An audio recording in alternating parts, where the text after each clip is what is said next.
Hey, everybody. Hey, come on in. Come on in. How are you? How are you doing? I'm doing okay. I missed all of you. I miss you guys. Yeah. It's lonely here in the woods by myself. Only the wolves to lull me to sleep. You have wolves? I don't even have wolves. No, I wish. I just have my little house cats to eat my body. So has everyone had a lovely day? Anything exciting happen? Yeah, actually, today is National Fibrous Dysplasia. Yes, that's right. So, Yeah. I've been posting a lot of stuff about that for my best friend, and I still have a lot more videos to post too, so kind of multitasking today. You are a powerhouse with the amount of videos you make. On a good day, I'll try to film a few of them, and then if I'm feeling sick, then I'll have like backups. All right, I've got my water that the cat's probably going to be drinking here in a moment until it gets too low for her to reach. We welcome all furry friends in the Gothic Parlor, so it's fine. I'm good with furries. Are scaly friends allowed? Oh, yes. Absolutely. Yeah. Woohoo! Furry, feathery, scaly, whatever. Mucous membranes. The insecty ones have to stay in the other room. Let's head over to the parlor and get comfortable. What's a good Gothic like party snack? Eyeballs, like eyeball candy. I mean, That's traditional Halloween. yeah. Red velvet cupcakes, something. I mean, you could go down with like bats and spiders, but then you're eating the things that you love, and I don't know if that's Yeah, no, I don't want to eat a Gothic or- bat. No. No. I've made black punch before, and Ooh. a glove with water froze it, and then put that in as the ice cube, so it looked like a floating hand. I made one of those ones. I mean, there's the bevy of Blood. Halloweenish candies and things and snacks for the average Yeah. Halloween party. Yeah, if I can ever bet. throw a party again, I will probably break out that punch again, because it's been way too long. Could probably make black cotton candy. Activated charcoal. Yeah. You can. You have to be pudding. careful with that if you're on medication, though. Is that the cotton candy or the activated charcoal that's Charcoal, I triggering that? Charcoal. Okay. Because that's what they use. Gonna- If you take in too many medications, Yeah. they use activated charcoal to soak it up. Oh, really? I didn't know that. Yeah, and that's one of the main purposes of activated charcoal. It's a poison remedy or anything it'll soak up things in your gut and let you pass them. That's why goths eat it, because existence is a poison. Yes. Well, initially I thought I wanted to talk about sort of fetishization of goths in general. However many months ago when we started talking about this. And I think initially what I wanted to talk about was how outsiders perceive goths as sexual objects, and then also how, depending on the context, goths themselves can kind of use those tropes or memes to, in like a sarcastic or subverted way. I've seen goths make jokes about the big titty goth girlfriend, but it's kind of the reclaiming of the thing from the outsiders. So that's what I thought of. But then in the last month or so, there's actually been some conversation around this in general. So I kind of shifted to wanting to look at two different things. The Mel magazine article about the big Dick Goth Boyfriend, and then, if we get time for it, Manson as well, because he's kind of... I was going to say that definitely ties in with the fetishization in that it gives liberty to predators as well. Yeah. Right, yeah. So maybe we'll put that to a little bit later, because that's kind of heavy. Yeah. You can do like a trigger warning or something. Yeah. Well, or just now. Well, I'll mention it, that when we get to talking about Manson, there will be some probably talk of abusive relationships and that kind of thing. So, I guess if we get to it, I'll mention something again. As far as the like fetishizing goth thing goes, when I say fetishizing, and I'm talking about like big titty goth girlfriend and big dick goth boyfriend. What I mean by that is this sexualizing a group of people by focusing on specific attributes or stereotypes that let you sexualize like a whole group of people. Which I think for goths is a little weird because, at least me, I'm used to us being seen as the like group that is the butt of the joke, but then we've also become this desired objects for sexual gratification. As a female-looking goth, that's definitely been around for quite a few years, the fetishization. It used, when I was going to clubs around 10 years ago, and oh my god, I sound old saying that, it was, oh, you like one of those suicide girls? Oh yeah, I remember when that was big, yeah. I think there's definitely an aspect of a gender distinction with who's being fetishized and also a lookism side of things. Because, as, Danny, you and I, since we grew up predominantly male presenting for the most part, despite both of us being a little bit more agender or going to the feminine, we still don't have that traditional sexy female look, so we don't get that male gaze that the traditional sexy Elvira type gets, which Elvira being probably one of the archetypical big titty goth girlfriend type body types. So what we see is Flat titty goth. I would say that the majority of the goths that I've known have also been flat titty goths. I don't know that many big titty goth girls, except ones that also get made fun of because they're just big all around goth girls. And you get into the lookism and the fat shaming side of things, which also is something that is directed at the gothic subcultures because, it's not necessarily hugely prevalent, but because we're, in general, more open to a wider diversity of body types and, at least on the surface, less prone to lookism, those are viewed as safe spaces for people who don't fit those sexual norms, and thus when people come in from the outside or see from the outside, they get made fun of. There's definitely, with outsiders, a can someone pull off the goth look kind of attitude, where if you are conventionally attractive and you look goth, then you are less likely to be, oh my god, what are you doing? This is cringy kind of thing. And if you are outside of those norms, there is definitely a higher chance of harassment because it's seen as extra cringy or whatever to be plus size in goth, to be very thin in goth, to be whatever else in goth. That, oh, you can't do that kind of thing. It's like, people can do what they want. Go away. But go away in general if you're going to mock people, so. But that's exactly why I feel like those two memes are clearly not made by goths, because it is that patriarchal expectation of you have big tits or you have a big dick. It's whereas and actually in this Mel magazine article she tries to argue that that's not the case for women. It does, and again, trade it back to what you said, it doesn't really work because I think there's like one line in here about some underlying meaning for the big titty goth girlfriend thing being, I hate that I've said titty so many times in the last 10 minutes, being that, like, I think she basically said it meant that women were less aloof and more caring, which to me seems like the same misogynist view of what women are supposed to be, like hyper feminine basically. So I don't think that does anything. I also think that the stereotype of a goth from an outsider is that they're like, a female goth is more aloof, if anything. That she's the sort of the cold, exterior, nerdy, slightly person that's quiet and staring in the corner, glowering at society, hissing, reformists, or something. I think that also might be part of the allure, part of the fetishization, is because what you're looking for in this, there's a reason it's called a big titty goth.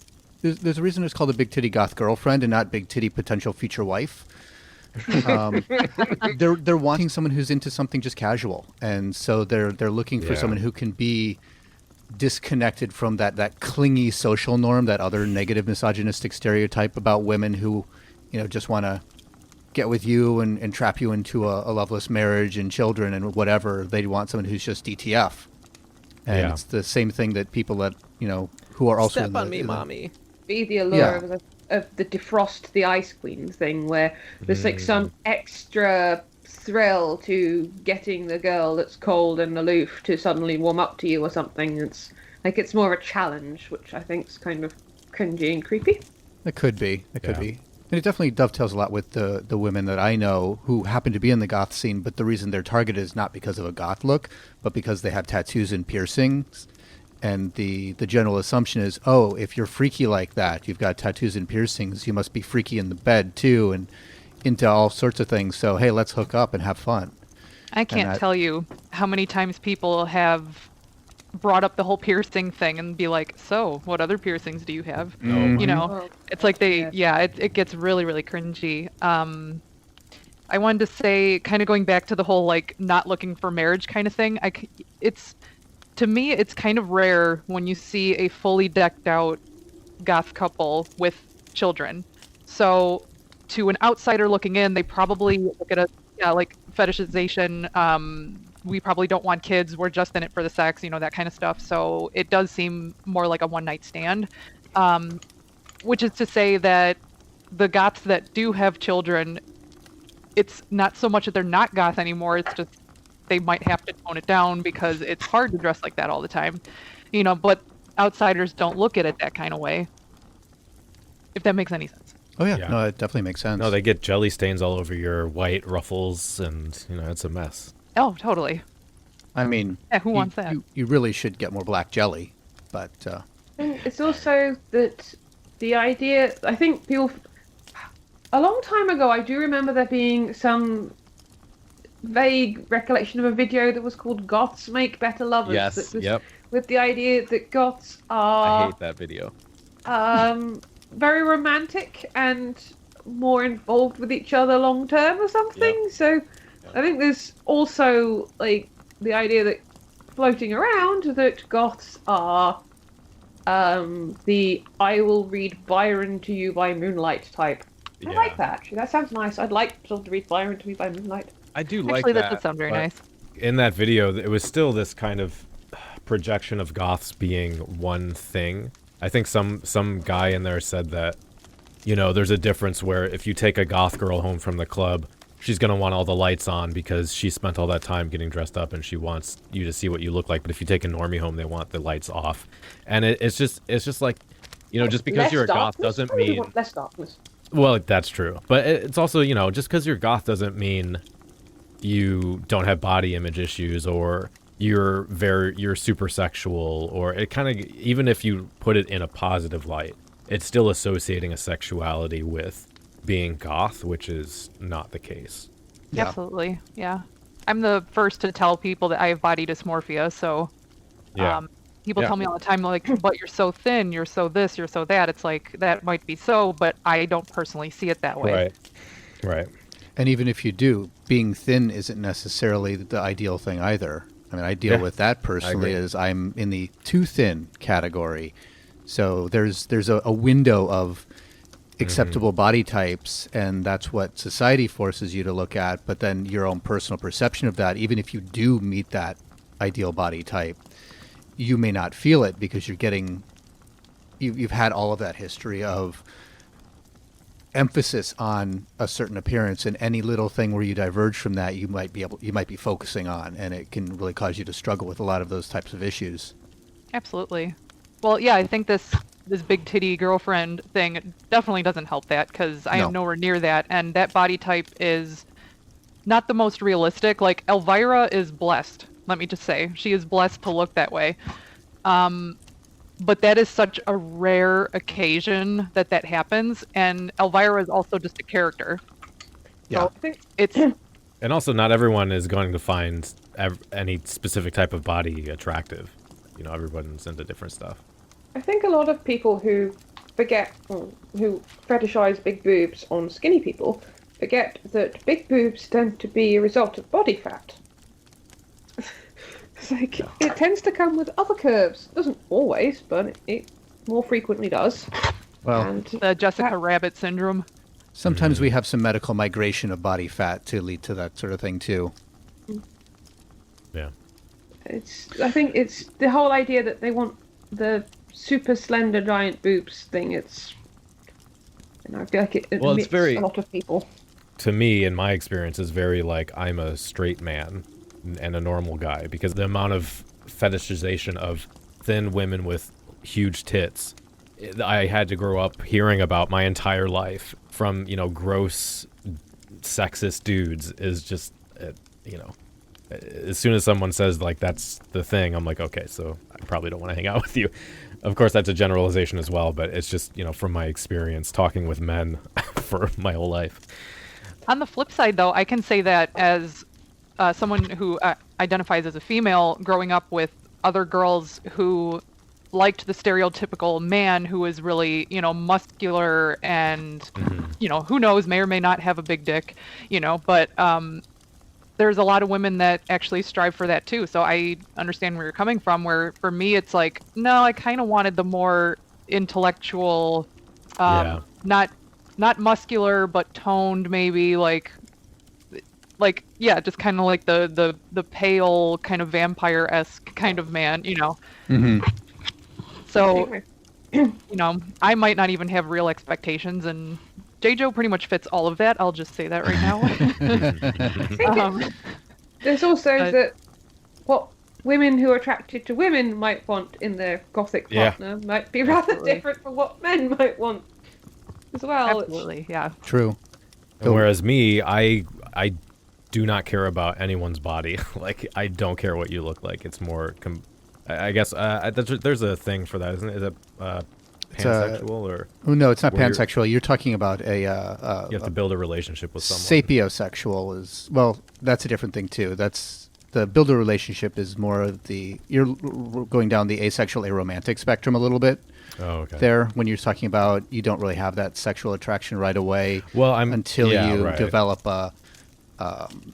an emotional connection to them, and then you may start developing sexual feelings, and that's kind of where the asexual agender, or not asexual agender, asexual aromantic spectrum starts to discuss things, and there is a specific term, but pansexual is being attracted to all genders rather than it's different from bisexual in that it's outside of the gender binary.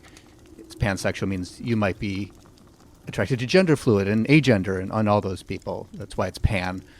I forget what the bisexual people who are attracted to more than two there genders, but they see it as being attracted to the bi being their sex and others, rather than the binary. Right. That's the bisexual pansexual discussion is one that is actively happening within bi and pan spaces. One of the above. Yeah. Because I do have a friend who uses bisexual for herself, though she's not necessarily, they have to be masculine or feminine. But she isn't comfortable with or doesn't like the term pansexual, so she sticks with bisexual. Mm. It's more recognizable as well. So it is. Yeah. I did want to mention the argument that gets brought up here about subtext for Big Dick Goth Boyfriend, which I think is bullshit but interesting to mention. So I've got here it is. I pulled a short little bit out of the article. She says, so his big dick is only part of the story. Beneath the meme's flashy image of a hulking, black-clad romance lord, there's a man whose mainstream appeal is growing not just because of his association with the big titty girlfriend, but because of his particular brand of boyfriend. Fluid, emotional, and generally uninterested in the confines of traditional masculinity. The big dick goth exists not as an opposite to the goth girlfriend, but as a parallel, a reflection of our collective readiness for a type of guy who does things differently. Which still seems to me like trying to justify seeking out a group of people for sexual gratification. It does like that doesn't. It still seems exploitative to me. I wouldn't go. I mean, I agree with the exploitative part. I wouldn't go so far as to say for sexual gratification exclusively, because a lot of what's being emphasized there, apart from the big dick nomenclature, is the emotional side of things. That emotional support, that sensitivity. So it is seeking for emotional gratification, which, you know, I view as a little bit more beneficial than sexual gratification in absentia of anything else, but is reductive of both sides of the equation too. It's saying that, oh, well, women need or only want that sort of emotional available stuff, and that's discounting people who do just want to have a big dick man. That's a good point. So it's reductive of women's needs or wants, as well as it is pigeonholing the whole of the Gothic subculture as this monolith, like all of these sort of outsider meme stereotypes tend to do for any group. There are certainly men within the Gothic subculture who might look out with traditional masculinity, but may still adhere to a lot of traditionally male roles. Yes. Like, the makeup and the hair don't mean that someone is automatically different in a personality way. Mm-hmm. I think there is generally a inclination within goth, inherent in the lyrics and the romantic Gothic with a capital G, Gothicness of goth. But that doesn't mean that's a spectrum of interests, not a personality type. That's a great point, because she does put in there somewhere, she talks with somebody called Lestat, and he says something to the effect of all goth items are gender neutral. But you're kind of reducing, you're doing what you were saying. You're equating gender with genitalia, or conflating gender with sexuality. If you're trying to tie that to the big dick goth boyfriend thing, I think those are two separate categories that are being put together. I also personally have somewhat of an aversion of people gendering personality traits. Like, why is being emotional not considered masculine? Like, that seems like everyone has emotions. That's human. A lot of things that there are a large number of things to unpack within that concept. Which I think, if anything, I think if anything, that's what goth is trying to get at, is that everyone should have the freedom to have a range of emotions, and then I feel like this kind of thing, or this kind of explanation, is just trying to take that and reintegrate it back into patriarchal understandings of gender roles, which is the opposite of what we're trying to do. I mean, there is something to be said about concepts of toxic masculinity and how that's encouraged, or some of those attitudes are encouraged by society as a whole, but oftentimes discouraged within the Gothic subculture. And that could be part of where that's going, is this pressure to be uber masculine and to be the tough guy and to not show feelings. That is not encouraged within the Gothic subculture. So because of that, because the subculture encourages thinking outside of that toxic masculinity framework, it potentially leads to quote-unquote big dick goth boyfriends who have that additional emotional capacity. So I mean, there could be some of that, just, you know, with the attitude of the subculture to concepts of what it is to be a male member of the subculture.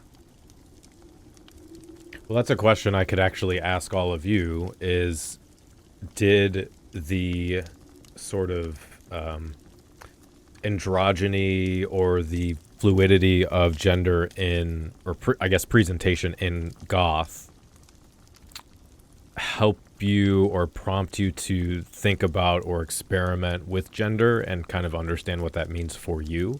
I think it's the reverse for me, in so much that I was already somewhat... I've always been very, what was then termed a tomboy, and I have other issues that mean I don't look in some ways necessarily as feminine as I could be expected to. And I was already very much as a teenager looking for outlets for being simultaneously very extravagantly dressed without being girly dressed. And as I came to the Gothic before I came to Goth, the idea that I could run around in frock coats and jabots and brocade trousers and tall boots was very appealing.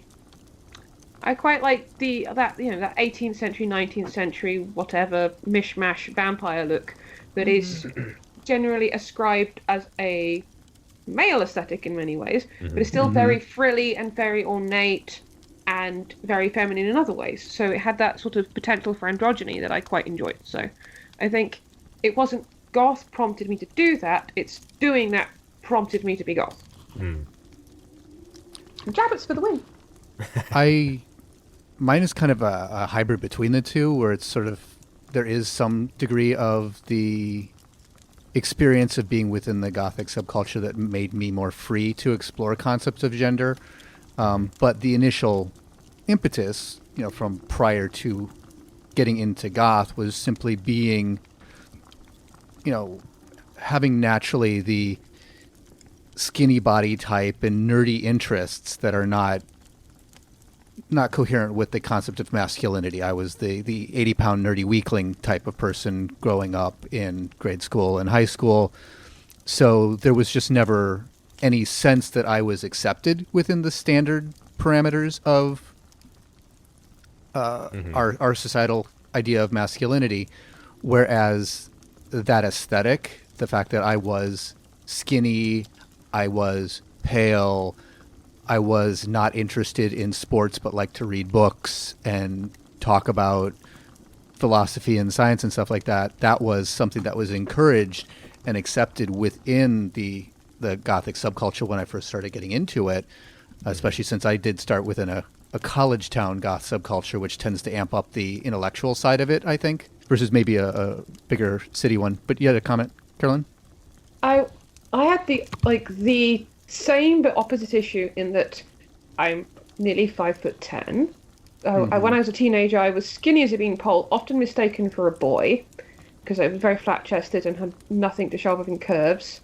And I was, again, very quiet and very, very, very nerdy.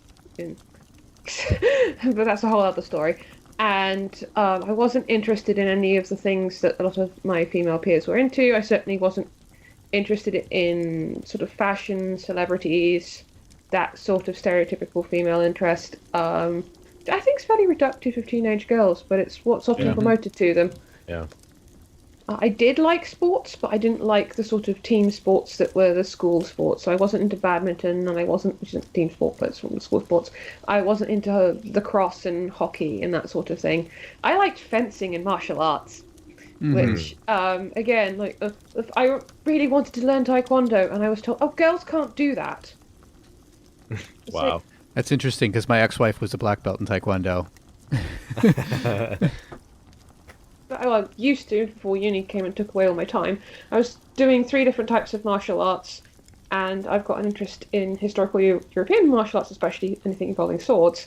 So it seems a bit weird to me. Girls can't do this. I'm good at this. I can do this.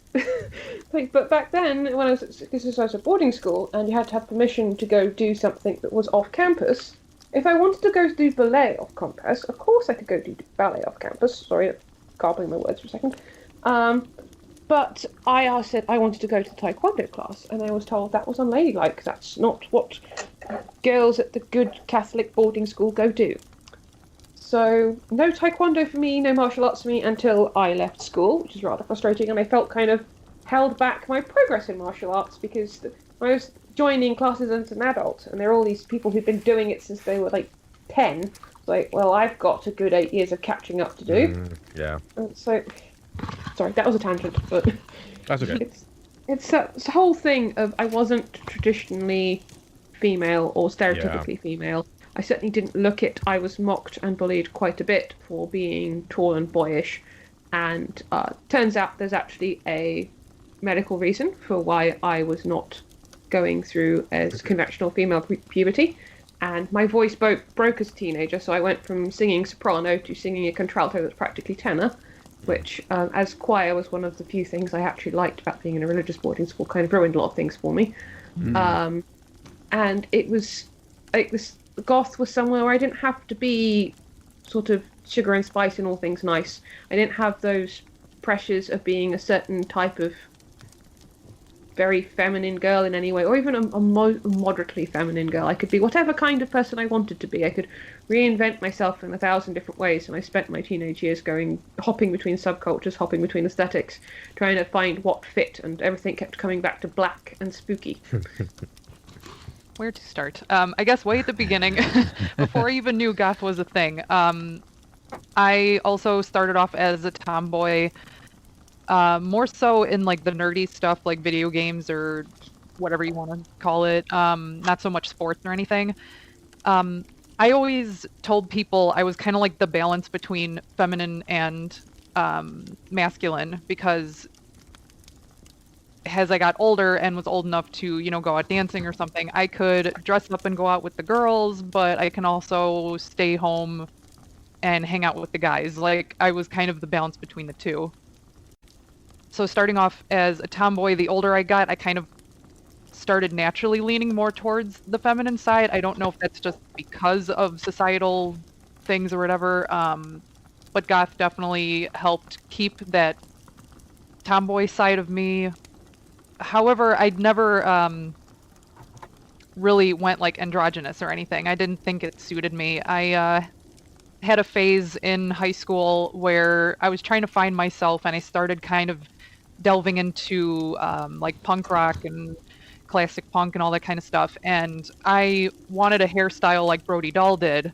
So I chopped my hair real short, and for a while, yeah, I looked like a boy, and I was made fun of as a boy because my hair was short. Like, if I didn't style it, in a mohawk or anything, then I was made fun of for looking like a boy. And I don't know if that's what kind of finally kicked that away, is that, like, the more older I'm getting, the more feminine I am, I guess. That kind of goes along with my sexuality as well. Like, I always started off thinking I was just straight, and now that the older I'm getting, I'm kind of relating more to being bisexual. May have a preference towards men still, but I still have an attraction towards certain types of women as well. So Yeah. I was going to say, I started off having an attraction primarily to women because I was in an all-female environment, but it was also a very religious boarding school where that sort of thing was verboten. So that caused a lot of issues, and everyone just assumed because I looked a bit androgynous that I was a lesbian, which caused so many problems for me and so much bullying, and the school of course did nothing. So of course. Yeah.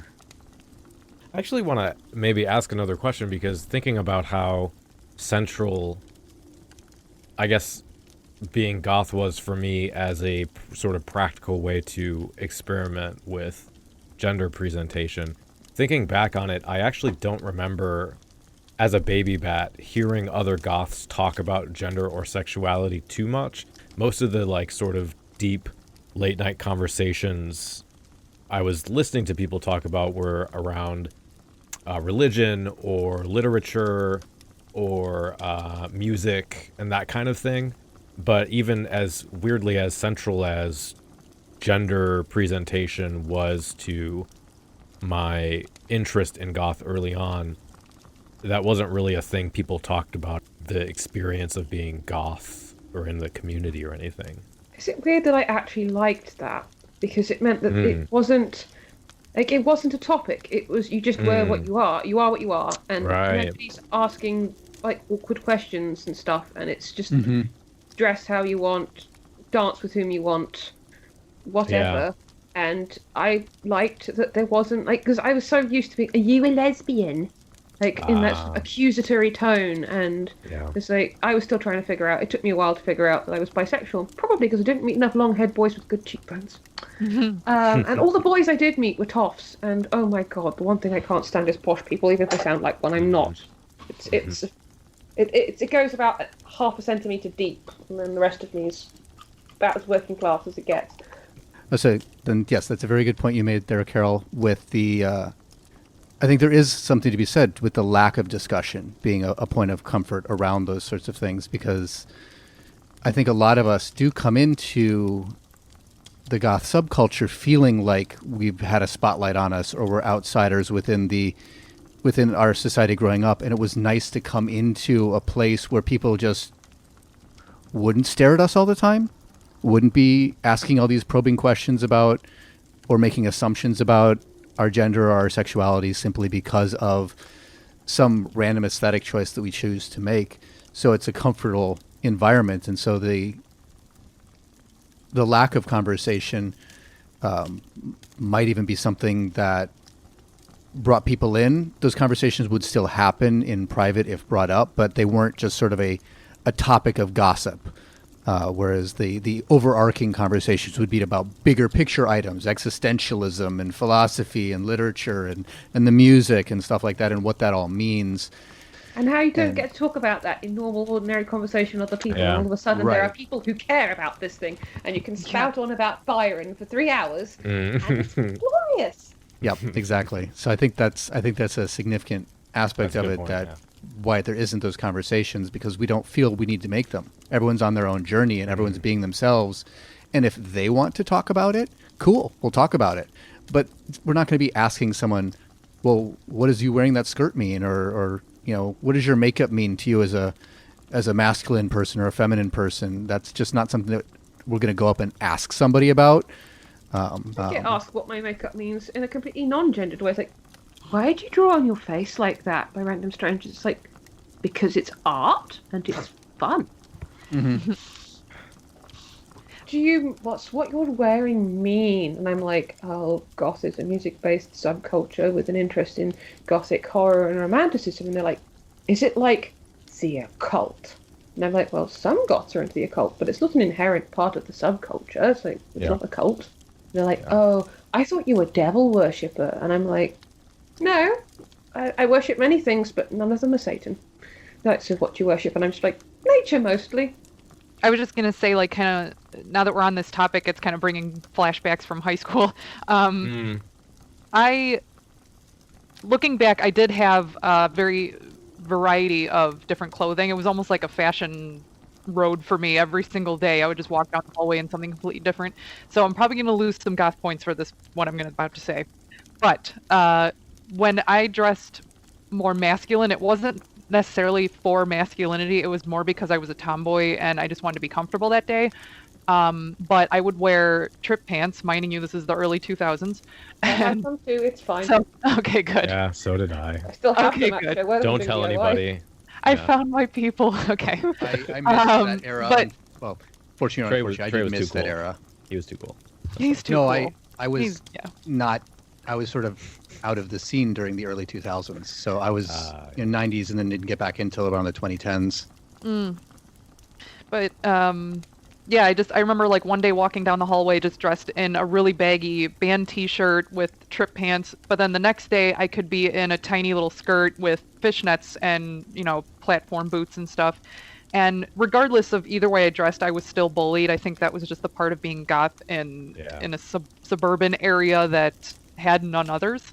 But yeah, I think that was even before I had like inclinations that, I might have been attracted to women as well, but it never, like, I don't know if it's just like I didn't want to admit it to myself, or, maybe it came with more age or something, I don't know. But even back then, like, I was still, like I said, trying to find myself, and I tried different hairstyles and, all that kind of stuff. So I came from a background of dressing one way or the other. When I got into my 20s and now I'm in my 30s, I'm more what I always wanted to be, which is kind of like the 90s vampire look, which with a little bit of maybe Victorian inspiration. But at the same time, I'm at home most of the time in baggy clothes, laying around, so it's still always going to be a part of me in somewhere, It's weird that I used to hate wearing skirts with a passion. If there was any opportunity I could find to not wear a skirt, I would take the opportunity to have trousers on.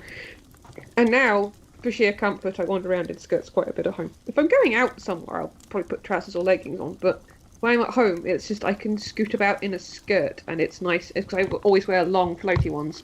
It's just really comfy, and I feel that especially as I'm in Scotland, and kilts, which are not skirts, otherwise I will get in trouble. Yes. Are menswear as well, and my partner looks really lovely in a kilt. Actually, and I wish I could see more in a kilt, but alas, he has to work a job where he doesn't get to wear a kilt. It's certainly like it's like, as I've got older, I think it's less about having got older and more having gone through university as a mature student and having very little time to focus on my appearance and myself, things that don't take very long to get ready in, and I can throw on and cycle to uni, and yes, I cycle in a skirt, is on my vintage style 1920s-esque bicycle with the sit-up and beg thing and skirt guards so I don't take myself up. Things I could like dress like very easily have come quite to sort of be something I wear rather more. I'm hoping as I have more time to look after myself a bit better and I get into a slightly better place of mental health, that I'll get back to my usual attire of brocade trousers, which are sitting in my wardrobe. Currently don't fit them because I put on weight during lockdown, and my frilly shirts where my bust line has now expanded to the point I can't wear them again during lockdown, and put on my frock coats. And I bought new frock coats during lockdown and I haven't worn them out yet, which is making me sad. I can get back to my favourite dress sense, which is basically brocade trousers, pool boots, pretty shirt, frock coat, jabot, optional but preferred. But that sort of thing, it's like things that button up and zip and waistcoats and layers, they take effort. Tying a cravat properly takes effort. Putting on makeup takes effort. Styling my hair into some weird coiffure takes effort. Dyeing my hair, which is what I was planning on doing this evening, also takes effort. So currently I look rather scruffy. I don't like being scruffy, but I certainly found that this second lockdown we're going through has taken a lot out of me mentally, and it's dressing for comfort at the moment rather than dressing for self-expression. Yeah. Well, one day, okay, trousers and tall boots and jabots. Oh, no, don't get me wrong. I still have my long sleeve button-up shirts with, like, the frills on them. The very, like, I was called masculine. I don't really know what to call them, but kind of like the Victorian, but it's menswear stuff. But I would still pair like, very floaty long skirts and, things like that. So I guess I still have a little bit of both mixed into my wardrobe. So congratulations for describing my current outfit. Although I am wearing a vest too, but it's a frilly white shirt and a skirt. I am wearing a weird knit top that looks like it belongs to a bog witch or possibly some form of goblin, because it's got lots of deliberate holes in it and it's deliberately natty and has lots of random pointy bits and straggly bits. Which of course we can all see because we're sitting around the same velvet candle-covered table in a room somewhere. Yes. But it's pretty dark, so you can't see all the details. Right, sure. That's what happens when the candles go out. When you were talking about riding on your bike with a lot of kind of long layers and stuff, my first image in my head was the Wicked Witch from Wizard of Oz. Because I think there was a scene of her before she was, all green and everything, where she was literally doing the same thing. She had the 1920s-ish little hat and, all the layers and stuff, and it was just a really nice image. Here, it's cold and windy. The more layers I wear, the warmer I am. Yep, exactly. It's freezing here, so I'm right there with you. My snow melted. I'm very sad. Put my snow back. Ours definitely hasn't melted. Yeah, you can have ours. I'll have all the extraneous snow. I'm happy to live with everyone else's extraneous snow. Send it to Scotland. I'd say you could have half of ours. I still want some, but we don't need the 2 feet. The extraneous snow. Yeah. Masculinity and femininity has been brought up. And that's kind of, I guess first of all, before I mention the article, for me at least, the sort of the big dick archetype for me has always been tied to masculinity. And I don't think, not to say that goth men specifically can't or don't present masculine. It doesn't seem like that's a very common presentation Rather masculine, presenting goth boy, partner human. That's what part. I have the other half. We've been together 11 years as of the earlier part of this month. And I'm wearing a necklace he bought me. It's from Alchemy Gothic, of course. From an outsider perspective, whereas a lot of goth men will wear makeup or paint their nails or something, and that's not generally seen as masculine. Mm-hmm. And I guess if you paint your nails black and have a little bit of scruffy like eyeliner on, but you're also wearing a trench coat, trip pants, and like some vest with like, I don't know, extra skulls and death, that's generally it sort of files itself more under the industrial masculine look, even though there's nail polish and makeup involved, than it does feminine. Right. And my partner's sort of more bikery, and in the past he's dressed more like that, so I think his aesthetic is more industrial, I would say, than goth. But your average outsider can't tell the difference anyway. It's all, oi, Moshe, sir. Yeah, or, I mean, I feel like even a more masculine goth or industrial look, I think still outsiders would use some kind of slur to describe a man dressed like that more often. And she, like in the article, she uses, she has a few examples. She uses Peter Murphy as an example of a masculine goth archetype because he doesn't wear makeup very often, which I thought didn't make very much sense to me. Well, I mean, first of all, I'm halfway through two books or more than halfway through two different books about Bauhaus. But like Peter was always. Can I have the titles? So David, here I've got them right here. David Haskins. Just send them to me in an email. Don't interrupt. Okay. So, to me, Peter Murphy was his performance at least, because I think she was talking about his performance, is very like flamboyant and avant-garde and over the top. Never sort of the like traditional like masculine rock star performer that. Actually, you know what? Andrew Eldritch might have been a better example. I was just going to say, Andrew Eldritch is going to be your big goth. She should have put that in there. Masculine. Yeah. I mean, and there's others in some of the other bands of that era, but Peter would not have been the first one that came to mind. Peter, yeah, like as just a cute anecdote, like and there's a few instances in the book talking about their touring where one time they had a crowd of skinheads and they got kind of rowdy and he started taking his clothes off and blowing kisses. That's not a very masculine thing to do. He would some shows where they would be people would be spitting at the stage or throwing things. He wouldn't fight. He'd do a crucifix pose and just stand there while people spit on him, which is a very dramatic thing to do. I love it. Actually, Robert Smith is probably more traditionally masculine because in Lal Tolhurst's book they talk about Rob getting into like fist fights all the time with the crowd when they had people rioting or whatever. Really? Whereas It's not my mental image of Bob. Yeah, I guess especially early on they get in fights. Whereas in the book about Bauhaus, they were constantly like if the crowd got too rowdy, they would either hide in the back room and hope nobody's found them, or they would like run to the tour van and just leave.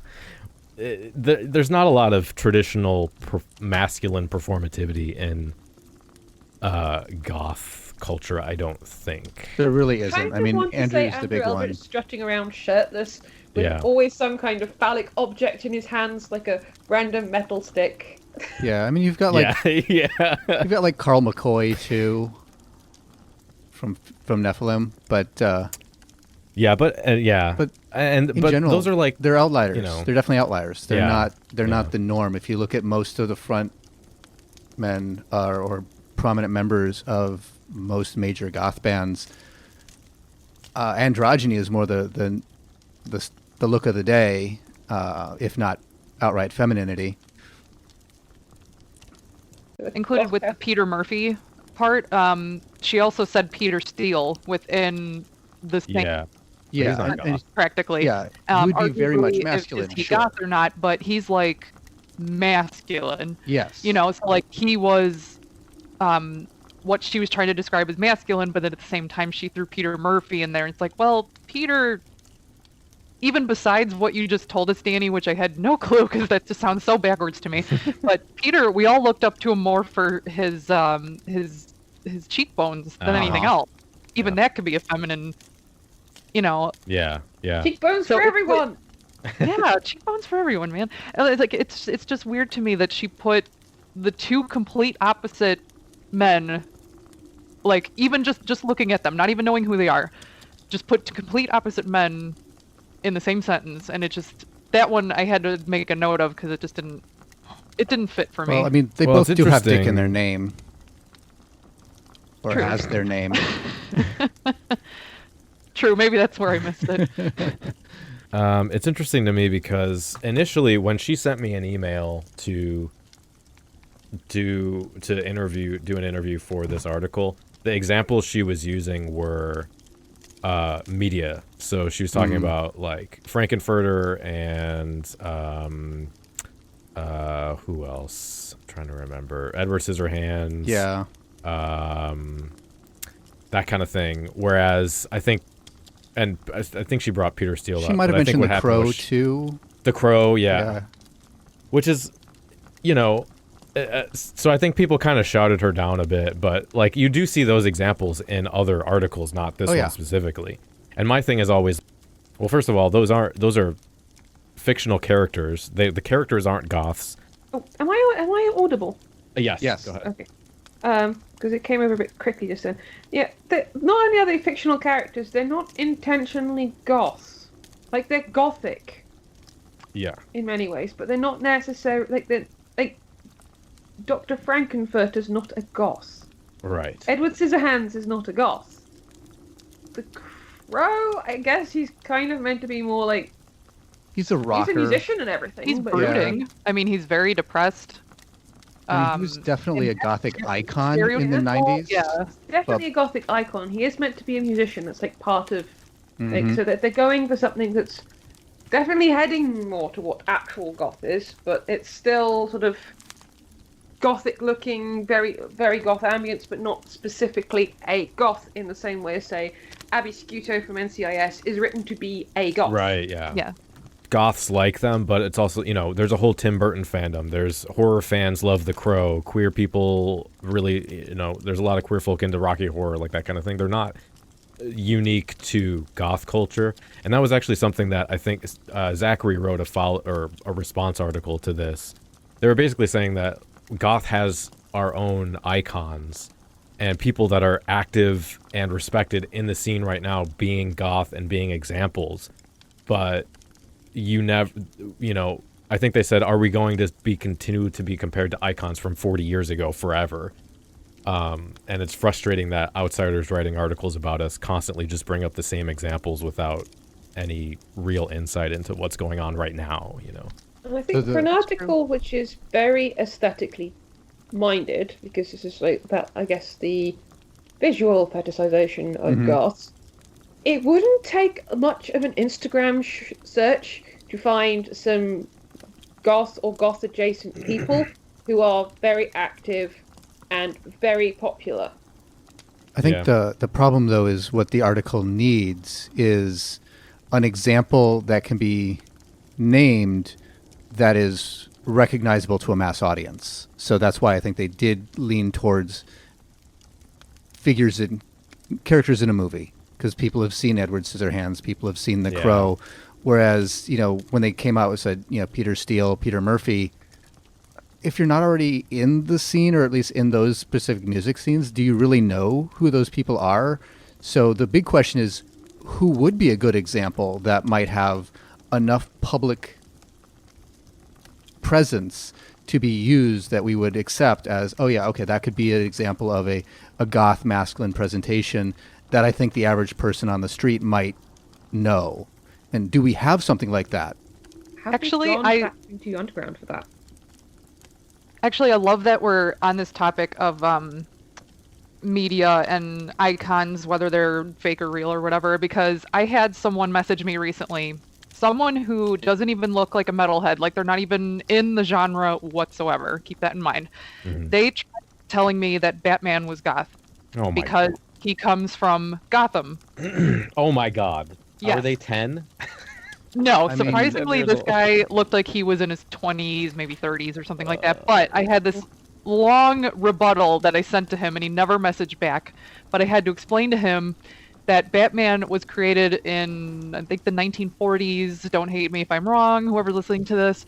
But he was created before goth was even a word. The only goth word that we had was related to architecture, which may have been where the city got its name from. Who knows? I think that's where a lot of his stuff. I think he was Gothic in that traditional sense of the aesthetic, the architecture, and the literary style, because he had that dark and brooding masculinity, that Heathcliff persona type thing. So he had a lot of that Gothic from a traditional standpoint. And that's where it came from. But that, as we've drummed in many, many times on this show, is not the same as goth when it comes to the subculture that came out of the 70s. Exactly. I think it's Exactly. It's one of those things which is so often confused, is Gothic and goth. And I can totally see why it's so often confused.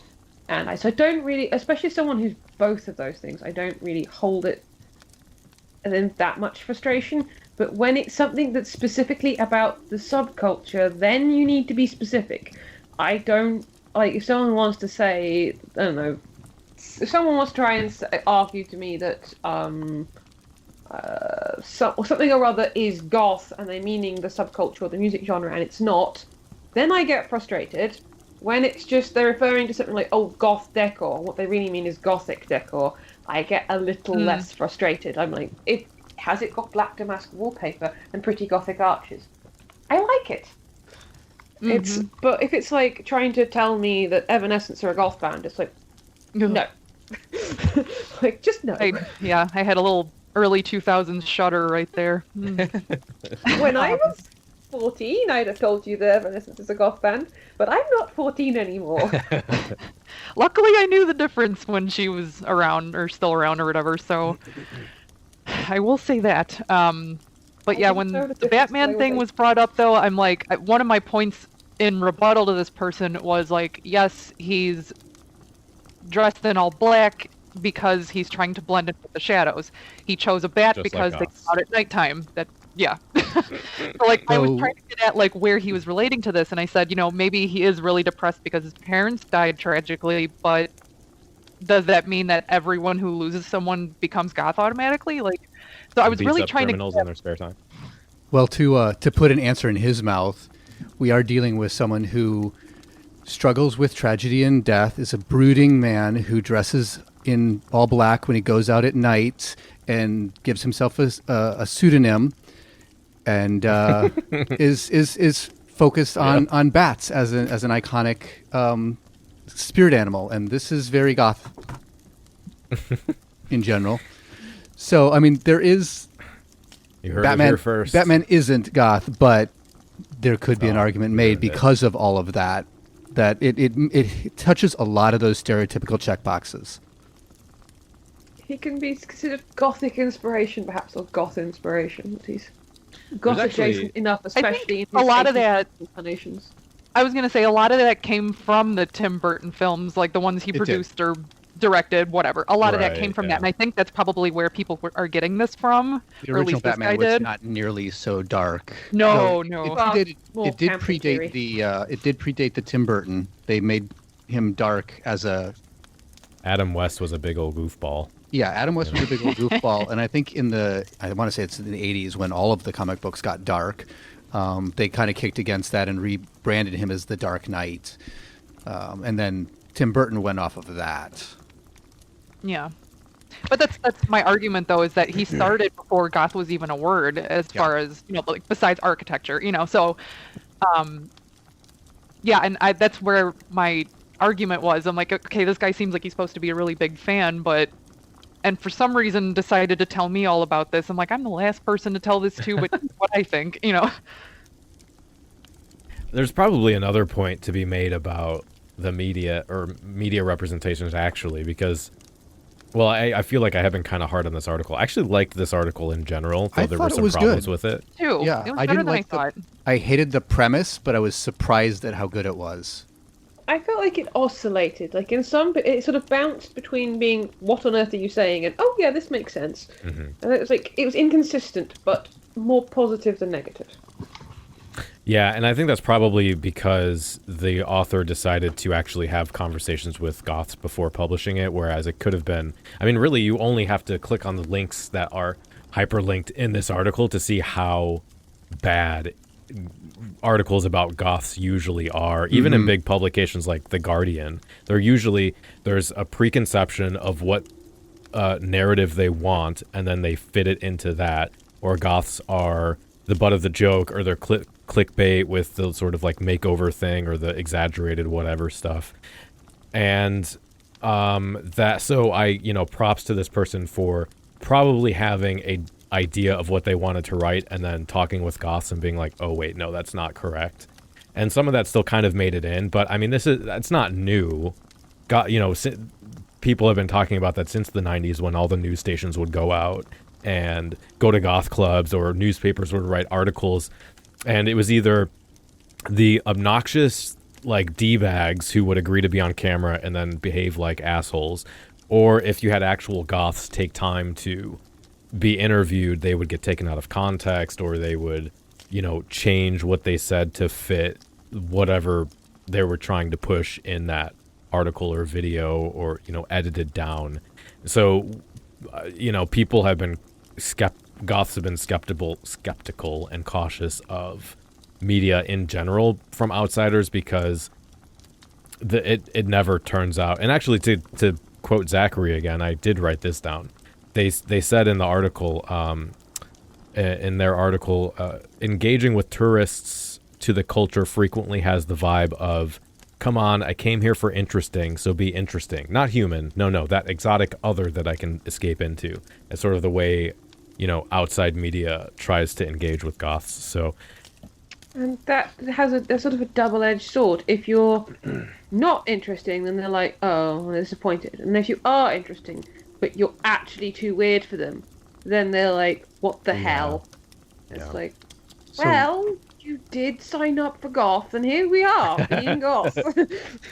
The one thing to note about the article, I don't know if anybody looked into what Mel magazine was, or if you just read the article.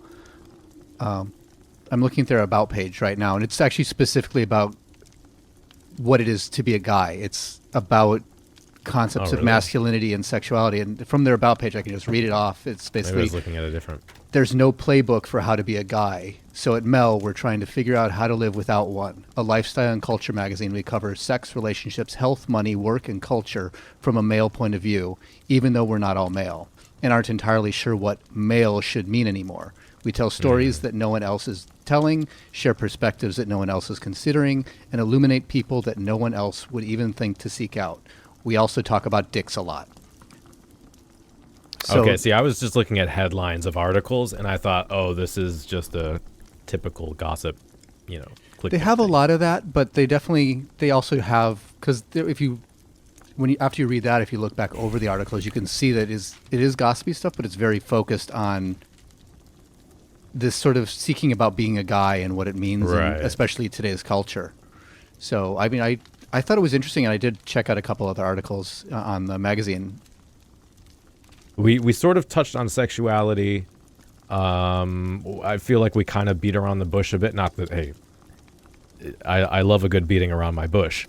But, Trey, you said a couple interesting things off the podcast about the sort of idea that there's a expectation from outsiders, an expectation of sex and sexuality within goth. Mm-hmm. I don't know if you wanted to share some thoughts about that. Sure. I mean, a lot of it comes to, I touched on a little bit of it earlier with just, anybody into an alternative subculture. Our society, at least in America, is very, very fixated on sex as a taboo type thing too. So anybody usually who exists in an alternate modality, whether it's, as a goth or a punk or someone with tattoos and piercings, like I mentioned, is automatically conflated with being in the quote-unquote not a prude category, which of course we live in this delightful world of binaries where you're either a prude or you're a slut. So if you're not in the prude category, you're automatically assumed to be a slut and then just available and DTF no matter what. And so that's, I think, a a pre-existing supposition that, of course, goth being an outsider subculture, which did have some popular ties, whether acknowledged or not by those in the community, with alternative sexualities, whether it's fetish stuff, whether it's homosexuality, whether it's gender questions and gender questioning and agender things. All those stuff are addressed within goth to some degree, or at least engaged with within the Gothic subculture. But any engagement with those sort of things from the outside automatically sort of turns into, and is really, invested in these things. And so from the outside, they're fetishized that way as being someone who, if you want to get your kinky freak on, here's where you go to find people who will do that with you at the drop of a hat. I think it also squeezes out people in the community who are very much, I don't want to say a prude, but far closer to that spectrum of not wanting to be overtly sexual. There are, if anything, I'm probably the closer end of that. I tend to be very covered up. I deliberately try to avoid presenting myself in a particularly sexual way, especially if I'm dressed in a more feminine mode. It's floor-length skirts, high-necked blouses with sleeves down beyond my fingertips, and if there's any exposed skin, it's probably hidden under a veil, the funeral veil. And it's I'm about this, I'm definitely on the very covered up sort of aesthetic. I've been dressed like Victorian levels of covered and I wouldn't say modesty, because you can't have something that extravagant. Sometimes to be modest, but certainly in a way that is not overtly sexual at all. There might be a corset under my clothes or whatnot, but not exterior corsetry, not that sort of thing. And I still have people come up to me and think that I've actually been propositioned as a sex worker while dressed in a Edwardian outfit, which is somewhat confusing to me. Do they think that this is a specific Edwardian fetish or something? I don't understand. I mean, they just want to unlace you.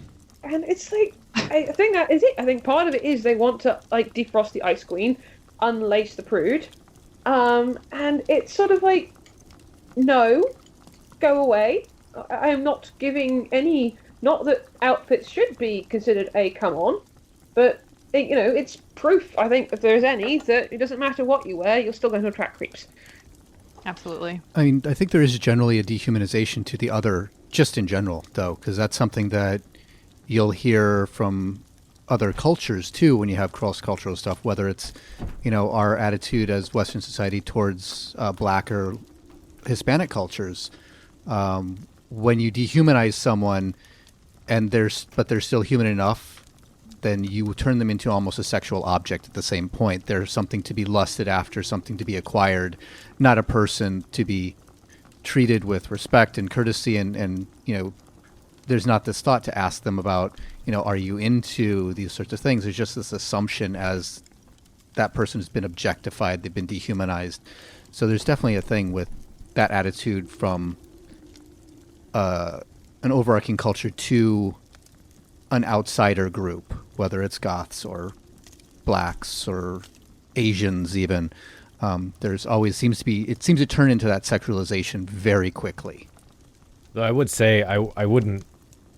Not that you're not saying this, but I guess just for point of clarification, I wouldn't compare goth subculture to a different marginalized group that has hundreds of years of colonization and that kind of thing.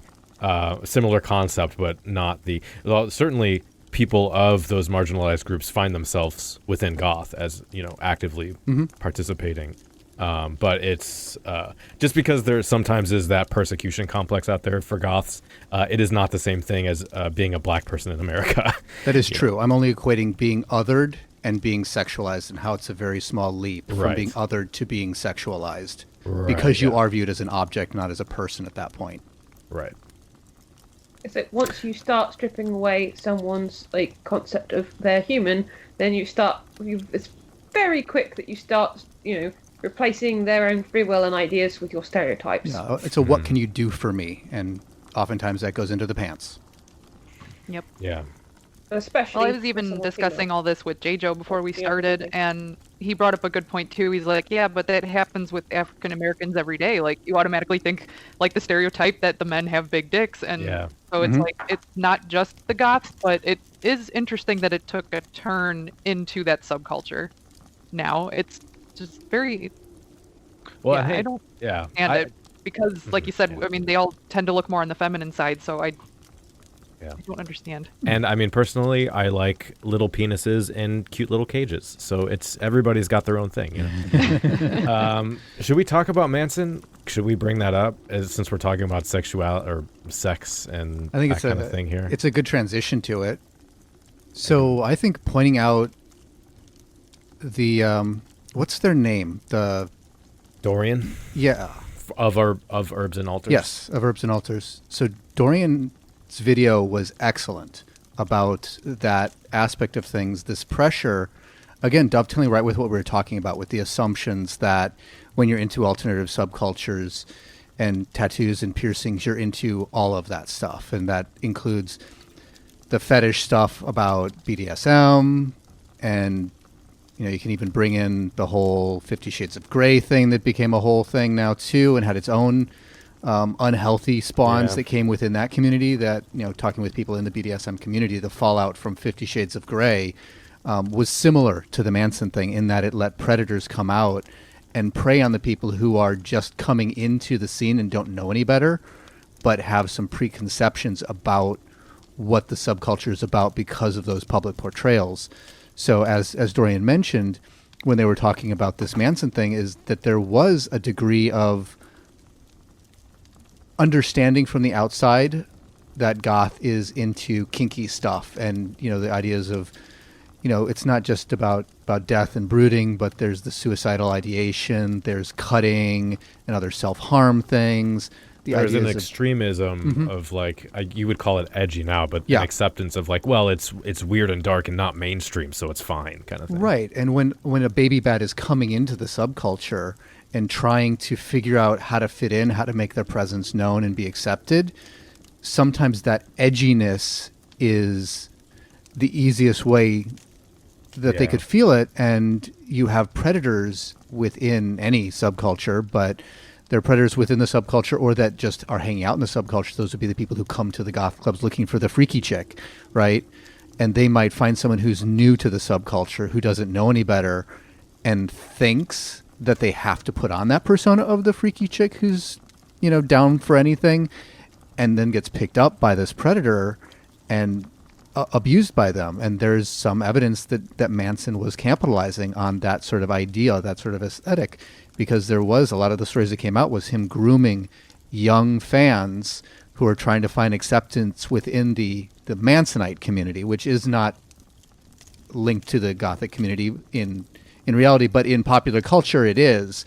But that Mansonite community had a similar thing, where someone within the community with some cultural or subcultural capital could manipulate someone coming in who doesn't know any better, and that could lead to an abusive relationship where they think they're doing this to acquire subcultural capital, but what they're really just getting is abused by a predator.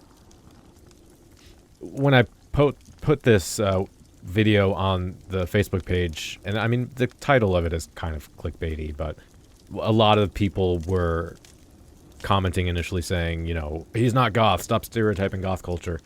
Which is, well, first of all, yeah, no shit, he's not goth. Like, literally every goth knows that. You're not special for saying that.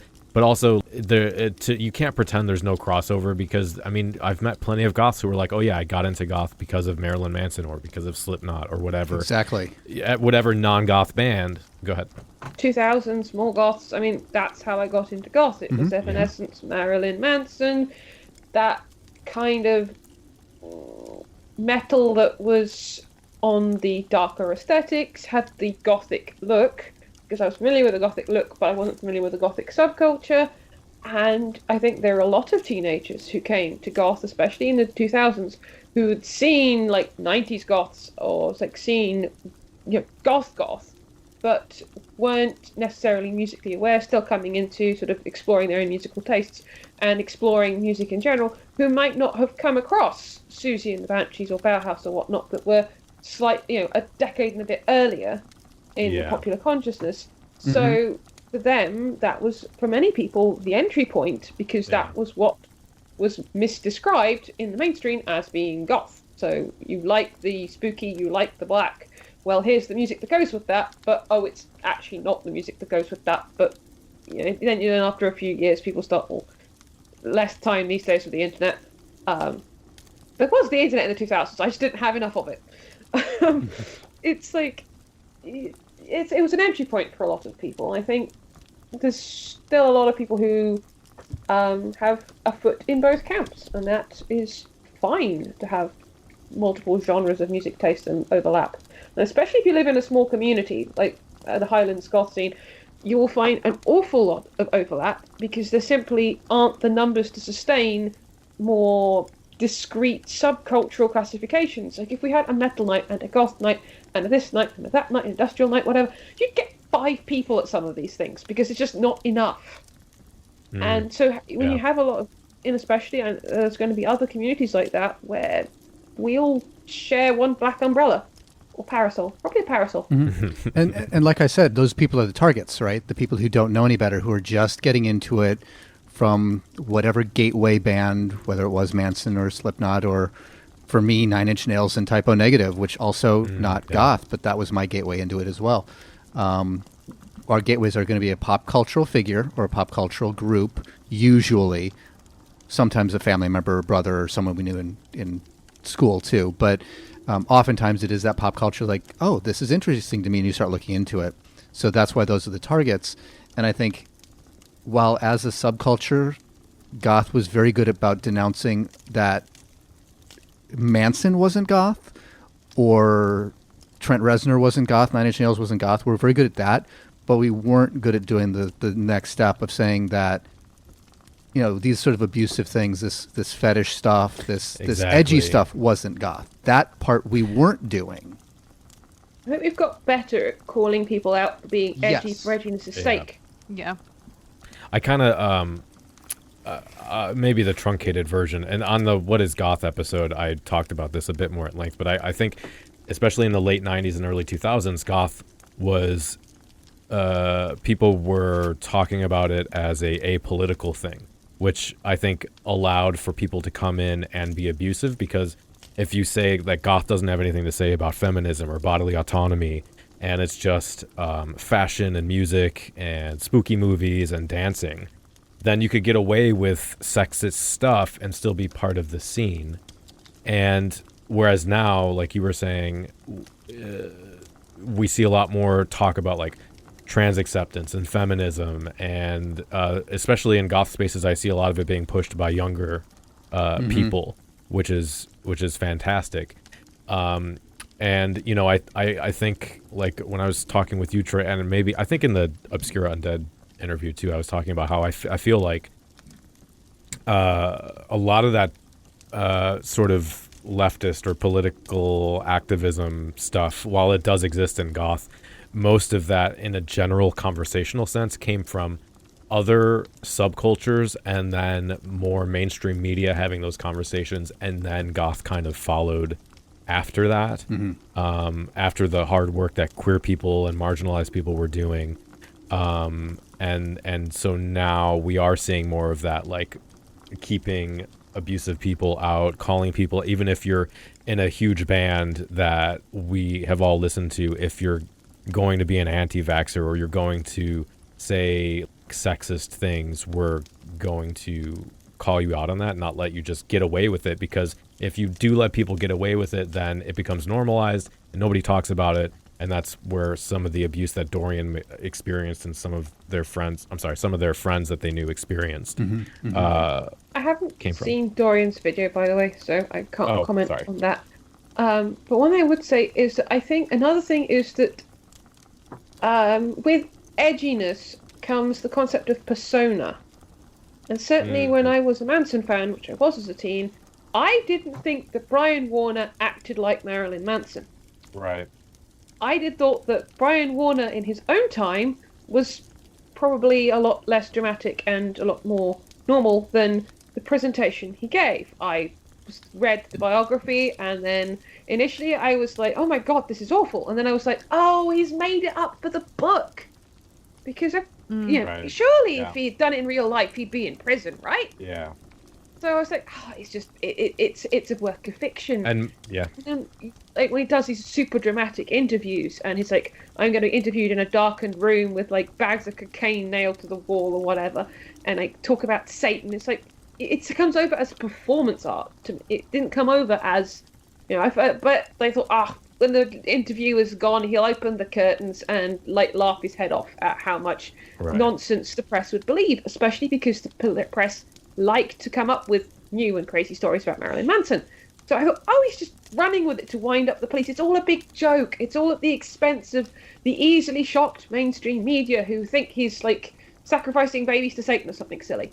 And, like, it didn't occur to me that he was actually like that.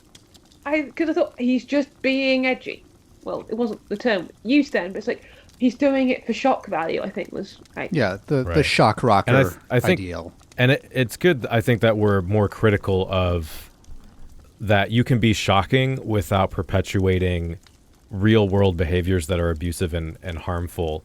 Whereas, like, and I guess, sexual abuse trigger warning as well. But, like, it was the same, going back to the misogyny episode we did a couple years ago. It's the same thing where, like, Andy, what's his name of Combi Christ, tried to make the same excuse of performance art.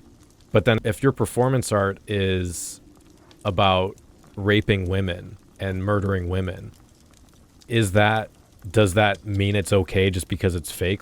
I think it depends on, like, the intention of the art. And the thing I misconstrued with Marilyn Manson is I thought he was basically making a send-up of that sort of concept of the decadent rock star, that he was deliberately taking it to a logical extreme as a form of satire. And that, the more depraved and more horrific something the press would believe, like, it was all like, because this is what we think rock stars are like, and he is critiquing the rock star concept. That's why he's the Antichrist superstar. And I thought it was a deliberate critique of how depraved rock stars couldn't be, and how there's this thing about, there was always, like, the groupies and all that. I thought he was deliberately making up that sort of thing to to exaggerate what was going on with other rock stars and things. I didn't think he was actually doing it. Yeah. And I think that's the thing that kind of, like, whoa, this was real. So what this is, what this immediately made me think of, this idea of the persona and the character. Has everybody seen the movie Wayne's World? Of course. Nope. Okay. I have not. So one person has seen it, so I'm going to have to describe what the scene is. So there's a scene in Wayne's World where, Wayne and Garth go to see Alice Cooper in concert. And, Alice Cooper is one of those big architectural... It's not these chops, but Alice Cooper is your stereotypical shock rocker, right? So he's doing the whole thing. And then they get to meet him backstage because they're like a local public access channel. They do rock reviews and stuff. They're big rock fans. So they meet him backstage. They go backstage and meet Alice Cooper, and they're all excited. They're meeting this person. And they go back there, and they come back, and they're having this big discussion about how, well, did you know that, we're playing in Milwaukee, and that's from the Milwaukee Indian tribe, and they're having this very deep conversation about Native American history and things. And Wayne and Garth like, what's happening here? This is not the Marilyn Manson that I expected. And it's kind of this shift between, not Marilyn Manson, but this Alice Cooper, where Alice Cooper was doing a character on stage, this, crazy, scary, shock rocky kind of guy. But, backstage, he's this very thoughtful person. Now, I don't know enough about Alice Cooper's history in general to know if he has skeletons in his closet too. But I can just briefly mention that, he was an alcoholic and he had a lot of problems, and then he was not anymore at one point. Yeah. But he still did that I as have a a lot character. to say on Alice, but that can take a while. But I thought that was that's an interesting counterpoint that it made me think of just that one scene where the fan was so shocked when the rock star wasn't the character on stage when in backstage.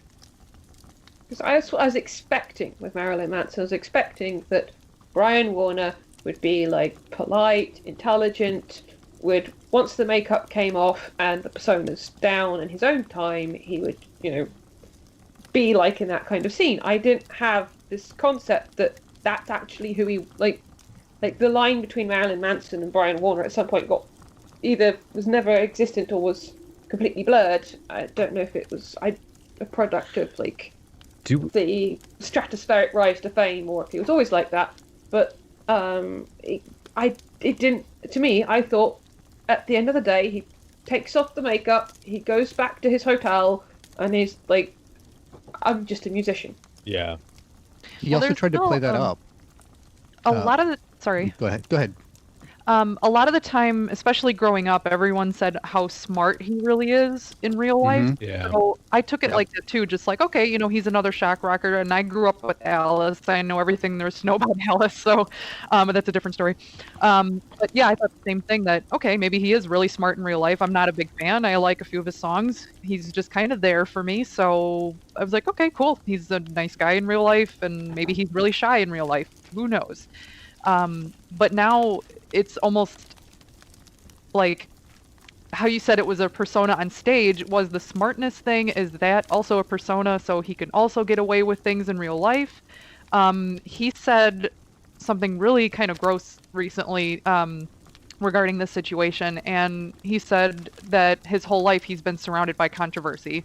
So he almost kind of threw it out the window like, no big deal. I'm always under controversy for one thing or the other, and it almost like he laughed it off. It was kind of gross. And at that point I'm like, okay, maybe the smartness thing is kind of part of the fakeness too, or that was just a rumor, because that doesn't sound like a very smart thing to say when you're in controversy. He did come across as intelligent in some interviews and things he did. There's a few clips that relatively well known that floating around the internet where he was questioned on a few things and had some fairly intelligent sounding answers. I don't think he's stupid. I do, however, think that I never met the man, but it is fairly common for people who are abusive to be very good at being charming. Yeah. I think there's another thing that we're conflating here that's probably a dangerous thing to conflate, but whether he's smart or not doesn't make him a good person. He could be very smart. And that actually is almost more dangerous when somebody who is a predator is also very smart, because they are the ones who know how to manipulate people and how to get away with things. So whether he's smart or not is immaterial here. In fact, maybe makes him more dangerous. And one thing. What I meant by him being charming, as in he's clever enough to put on a good face. Right. But there are plenty of very smart people who are also bad people too. Yeah, you can be smart, and then you can use that to your advantage to be better at being bad. Doesn't make any sense. Yeah, you know what I mean. True, very true. It's just funny because it was when I was growing up, obviously, before I knew that certain demons out there existed in the world, and when Manson was at the height of his career, I would argue, and when you just hear that someone's smart or nice or whatever, it's like I wouldn't think of it as that'd be the perfect predator, because I wasn't used to it at that point, But yeah, no, that's a great thing to bring up, and yeah, it makes total sense now. It does make me think like I said, is the smartness part of his not fakeness, but what we were saying, cover to get away with it. A cover to get away with it, and then now you brought up the whole charming thing, which is something I didn't think about either. So it's like, who is he really then? If all this is fake and then his stage persona is fake, it's like, okay, well, where's he going with all of this? Who is he really? I mean, a lot of that also comes down to some of the interviews he did at the height of his fame, which was also coinciding with his blame for the Columbine massacres. And when he was being interviewed by news organizations around that time, he was doing everything he could to play up that's just a character, this is me. He was doing those interviews sans makeup, in well-lit studios, being well-dressed, speaking with great erudition about some of the things that he's trying to speak to in his music. And a lot of that does make him come off as, okay, this is not just a smart person, but a smart person who's also a good person because he's talking about, the important societal changes that he was trying to push through his words, and how he denounces these people. And just because they were fans doesn't mean that it's Marilyn Manson that pushed them to this, and how they were misunderstanding him. So there was definitely a lot of that he was playing up at that time.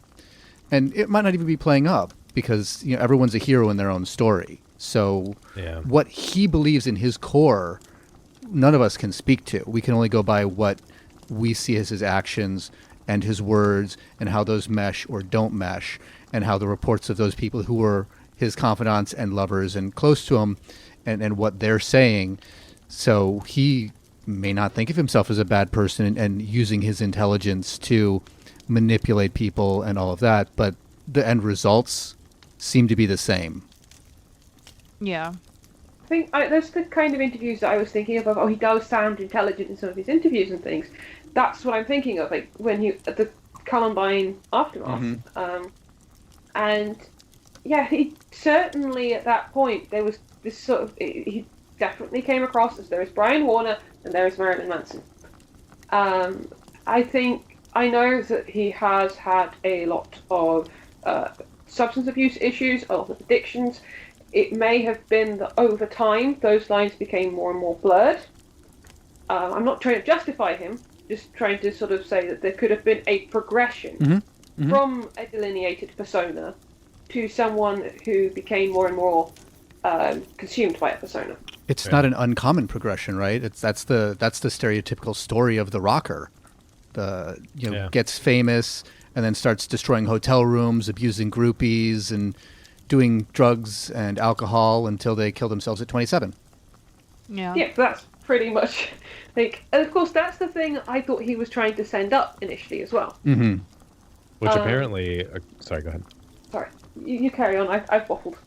I was gonna unrelated to Manson, but it was interesting to learn in that in David Haskins' book about Bauhaus how one of the, at least according to him, the main reason there was so much turmoil in the group was because of Peter, and that he basically all the other members of the band had been in smaller bands, whereas Peter had never been a musician and never been in a band, and then they just put him into this band, and then the band blew up, and basically Peter immediately just had this huge ego, probably similar to accounts of like Eldritch, and Peter was just like, he also had issues with drugs as well that caused him to behave in, again, according to this book, caused him to behave in ways that were caustic to group communication and like creating art and stuff. But basically, Peter just had a big ass ego and thought he was the God's gift to everything. And if anyone wanted to go in a different direction with something or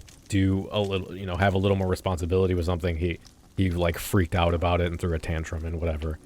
I'm not gonna recount the stories that people have shared, women have shared about Manson.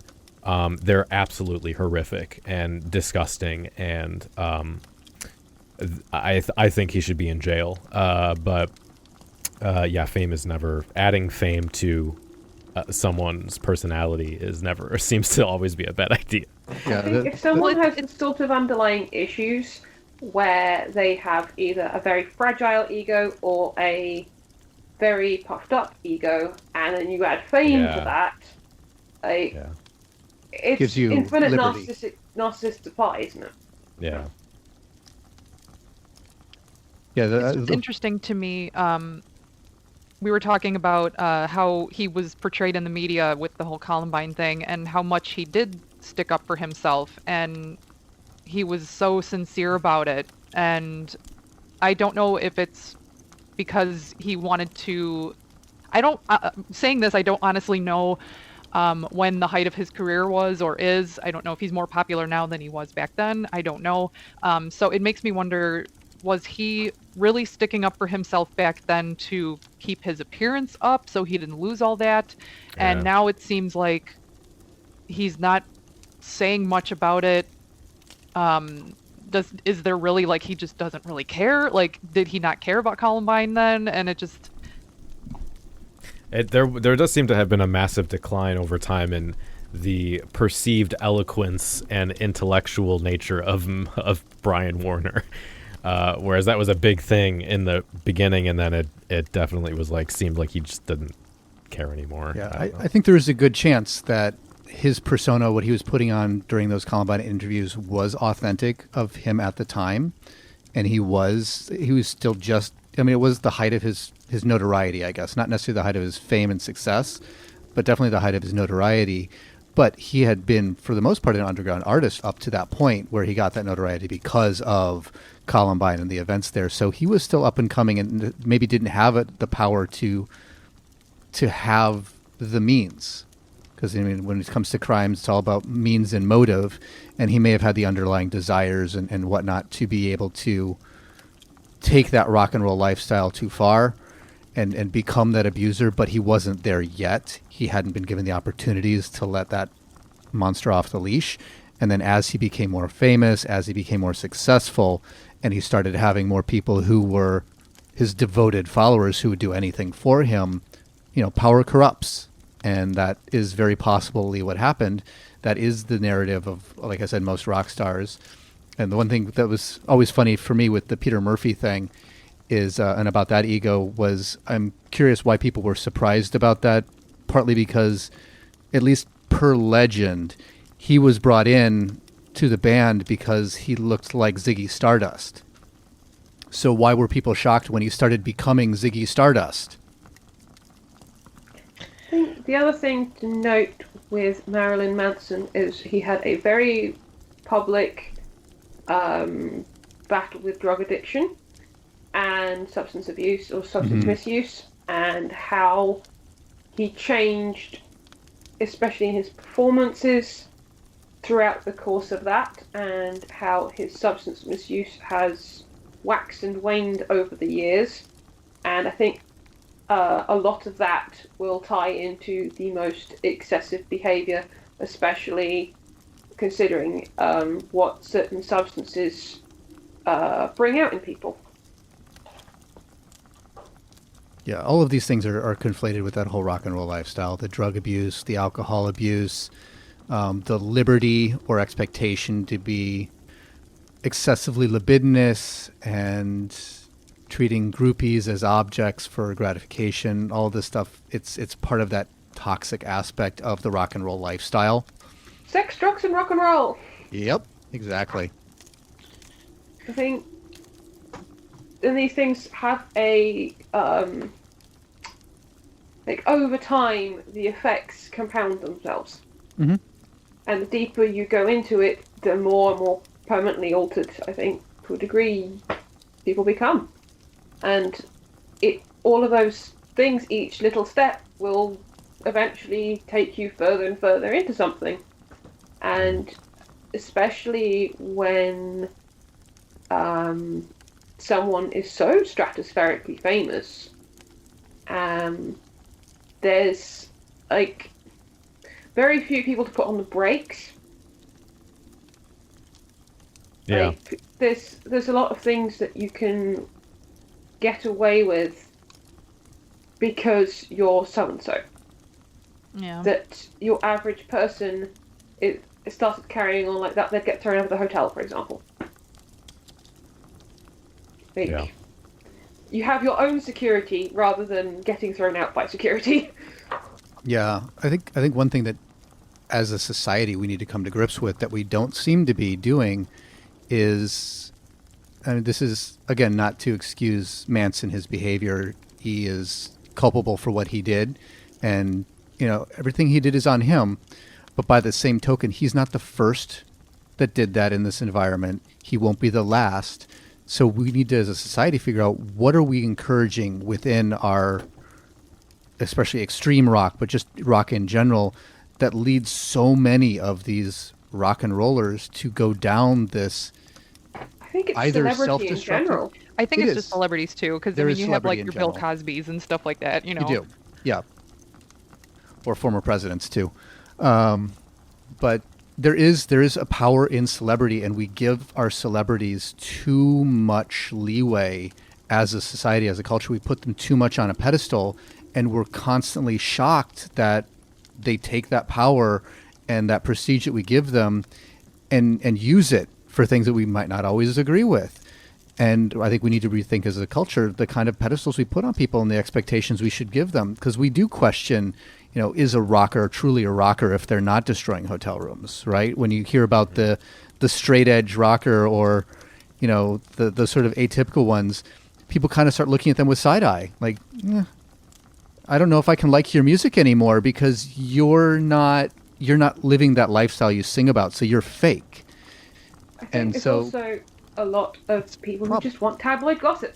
They just want to hear that so-and-so did something shocking and dramatic, and it's going to sell newspapers, and it's going to get clickbait on the internet, and it's going to garner attention one way or another. I think a lot of it, and it's just going to make me sound like I'm just being another leftist, but is the way that money plays into it. Because, one, if someone is so stratospherically famous that whatever event they are holding is going to bring in that hotel, that concert, whatever, a phenomenal fortune, if they do property damage, it might just be a drop in the ocean compared to what massive profit could be made off the event.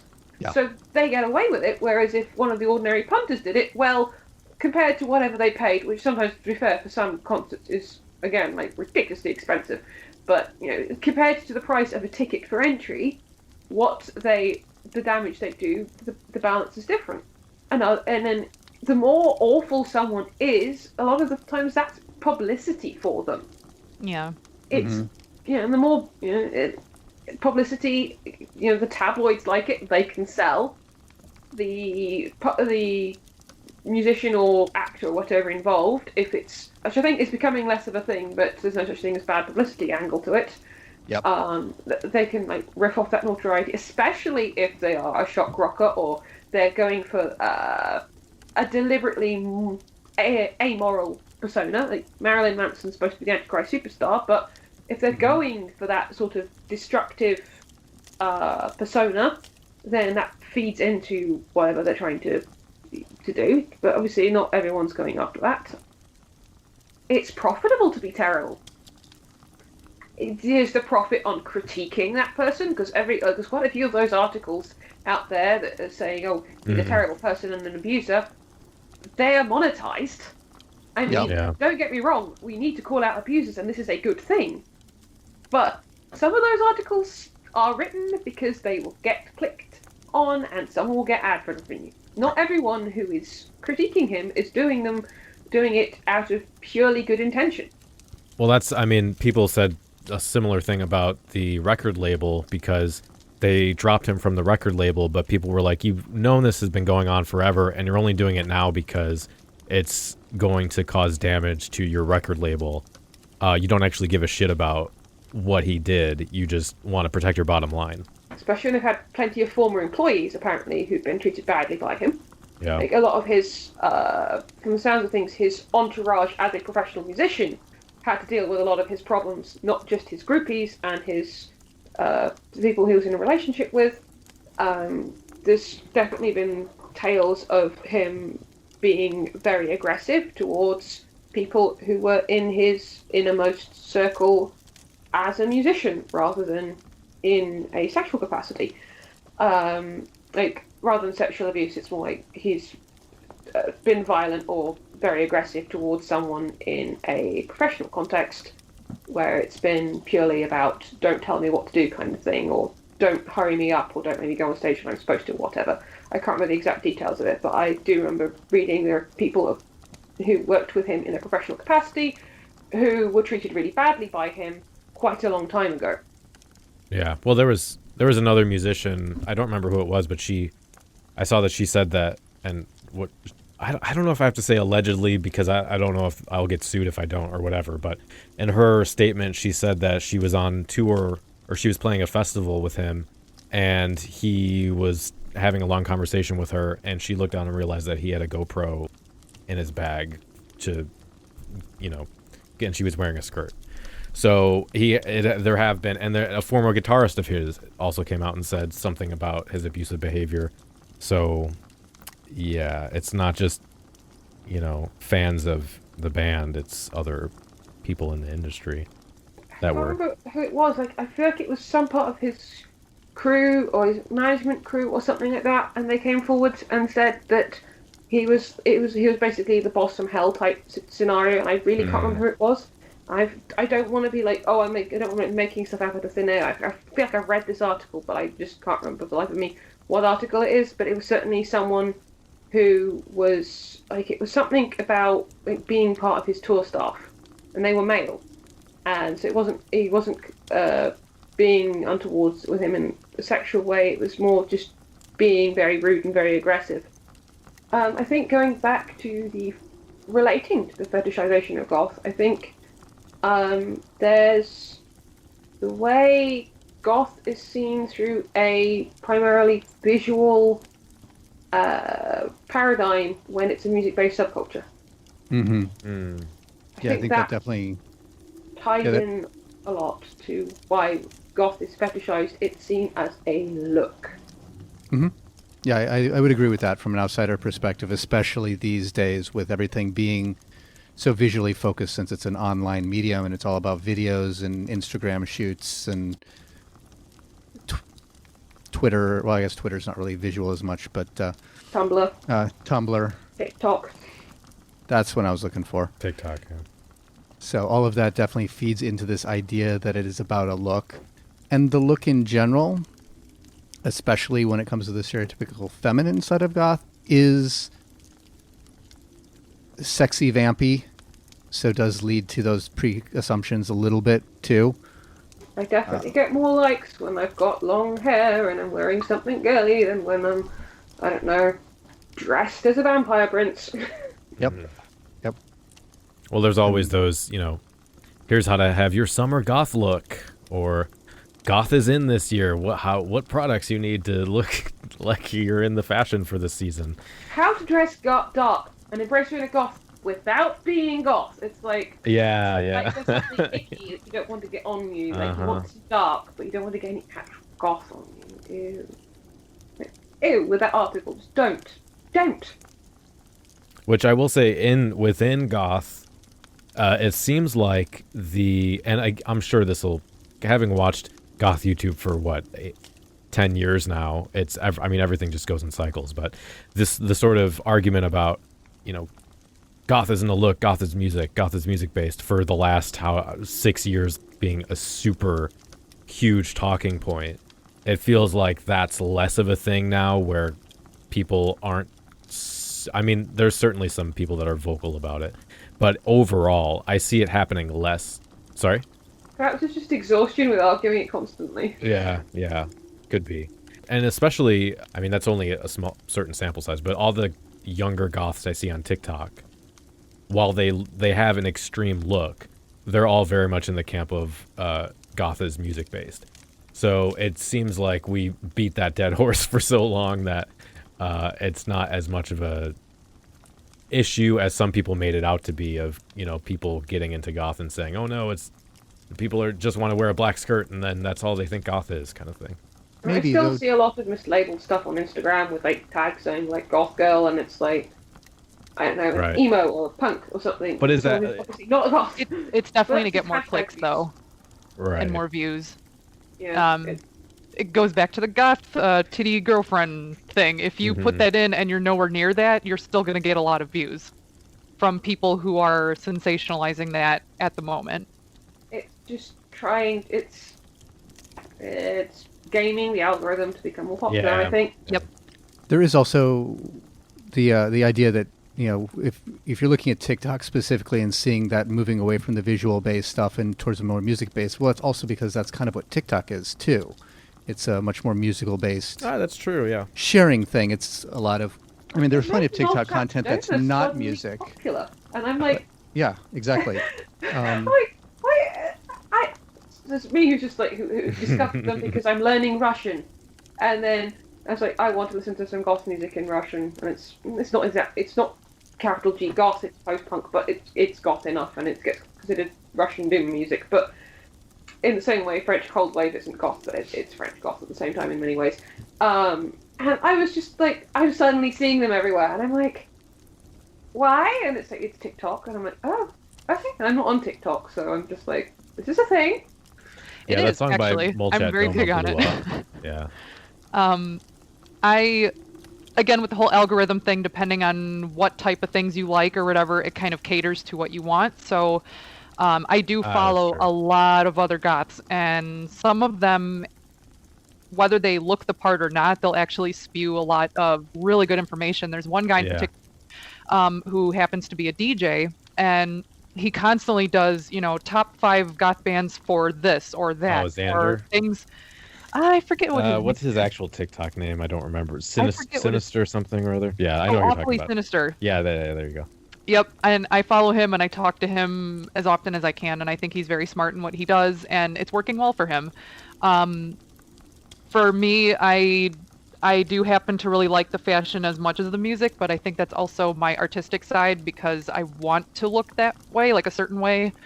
And because I like, vampires and Victorian stuff, so I try to look more how I feel anyway. But I follow all walks of life on TikTok as far as the goth community is concerned, and it has been a wonderful eye opener because now you have, like you said, all the baby bats coming in who are even more knowledgeable than I am, and my jaw just drops at what they know, and they're like 19, 17, and it's amazing to me. At the same time, they completely look the part. So, I know we've talked over and over and over about, it's not just a look, it's the music, but I think it's finally at a place where we can just be both. Pick one or the other or both, and it's perfectly fine. You're still accepted. It's all about being an individual and DIY and the things we've been going on about for, 30, 40 years or something. I think there is a utility to having words with specific meanings, but at the same time, there is a lot of space in the shade of that big black parasol, and as we got more in common. And that words are just made up anyway, so we can change the meaning if we want to. That's true. There's me trying to learn new languages and being don't say that. Is the ocean soup? Very bad tasting soup. That's what it's terrible taste. It's briny and brackish. So it is too salty. much salt. Yeah, too much salt. Is ketchup just a smoothie? If it's full of fish, though, does that make it a chowder? I think it needs more potatoes. Is that what they want to throw potatoes into the sea? I don't know why. I definitely think there's two things with the algorithm thing. There's the self-perpetuating thing with some of the algorithms because they are skewed to promote what is popular. So once something becomes popular, that snowballs. Yeah. Yep. And that has its own limitations. Because you then end up seeing this iterations of the same image. It's I've seen this picture 12 times on Instagram already, or uploaded by different people. Go away. So that kind of issue with it, and there's also it also means that the people who are popular stay popular, and I think it can make it harder for newer people or smaller people to break in. And I think it also means that because of the fetishization thing, there are two audiences. There's the people, as I would say, my primary social media at the moment is Instagram, and on Instagram certainly you've got people who are looking at pretty goth girls because they fetishize pretty goth girls, and you've got people looking at pretty goth girls because they want outfit inspirations or because they really like the way they've done their hair or something, like in a non-sexualized aesthetic sort of lens. And because it's the same images and it's the same sort of, it's all Instagram, it's all Instagram's algorithms. Instagram doesn't necessarily differentiate between those two audiences as much as I don't know if the algorithms are now becoming more complex. I'm not a social media computer technician person thingy, IT, whatever. I'm practically a Luddite, but it certainly seems that the fact that there are two audiences on the same platform for the same content will skew what people get shown. Which is, you can deliberately try and skirt around that and deliberately see things say in date or most recent first or whatever with Instagram and all There's different ways of filtering things on YouTube when you do a YouTube search. But people don't always do that. I'm not saying it's necessarily lazy, but it's certainly more convenient to just go with whatever YouTube or Instagram or Facebook, whatever, show you first. And I think that will become like a mechanism of self-perpetuation. And I would imagine there's been this conversation about a lot of different things on social media, because I'm certainly not going to be the first or the last person to complain about it. But I think it's with goth where it is where our in-group audience is likely to be smaller than the out-group audience. That will have specific implications that it wouldn't for where the in-group is a lot larger, where the in-group is the mainstream. There's a lot of girls, in particular, kind of going back to the big titty thing again, kind of doing a whole wrap around here. Whether they're... Because the titties are so big, they can... Exactly. I'm sorry. God, It's a bit of a reach around. No, it's perfect. I love it, because that's where I was going with this. Whether you are known as a tattoo model or a goth model, alternative model, whatever, your photo will get shared more and more if you are more aesthetically to the liking of the entire audience, not just the goth culture. So, like, I've had my photos shared by a couple smaller groups who are mostly, goths or, for fashion or whatever.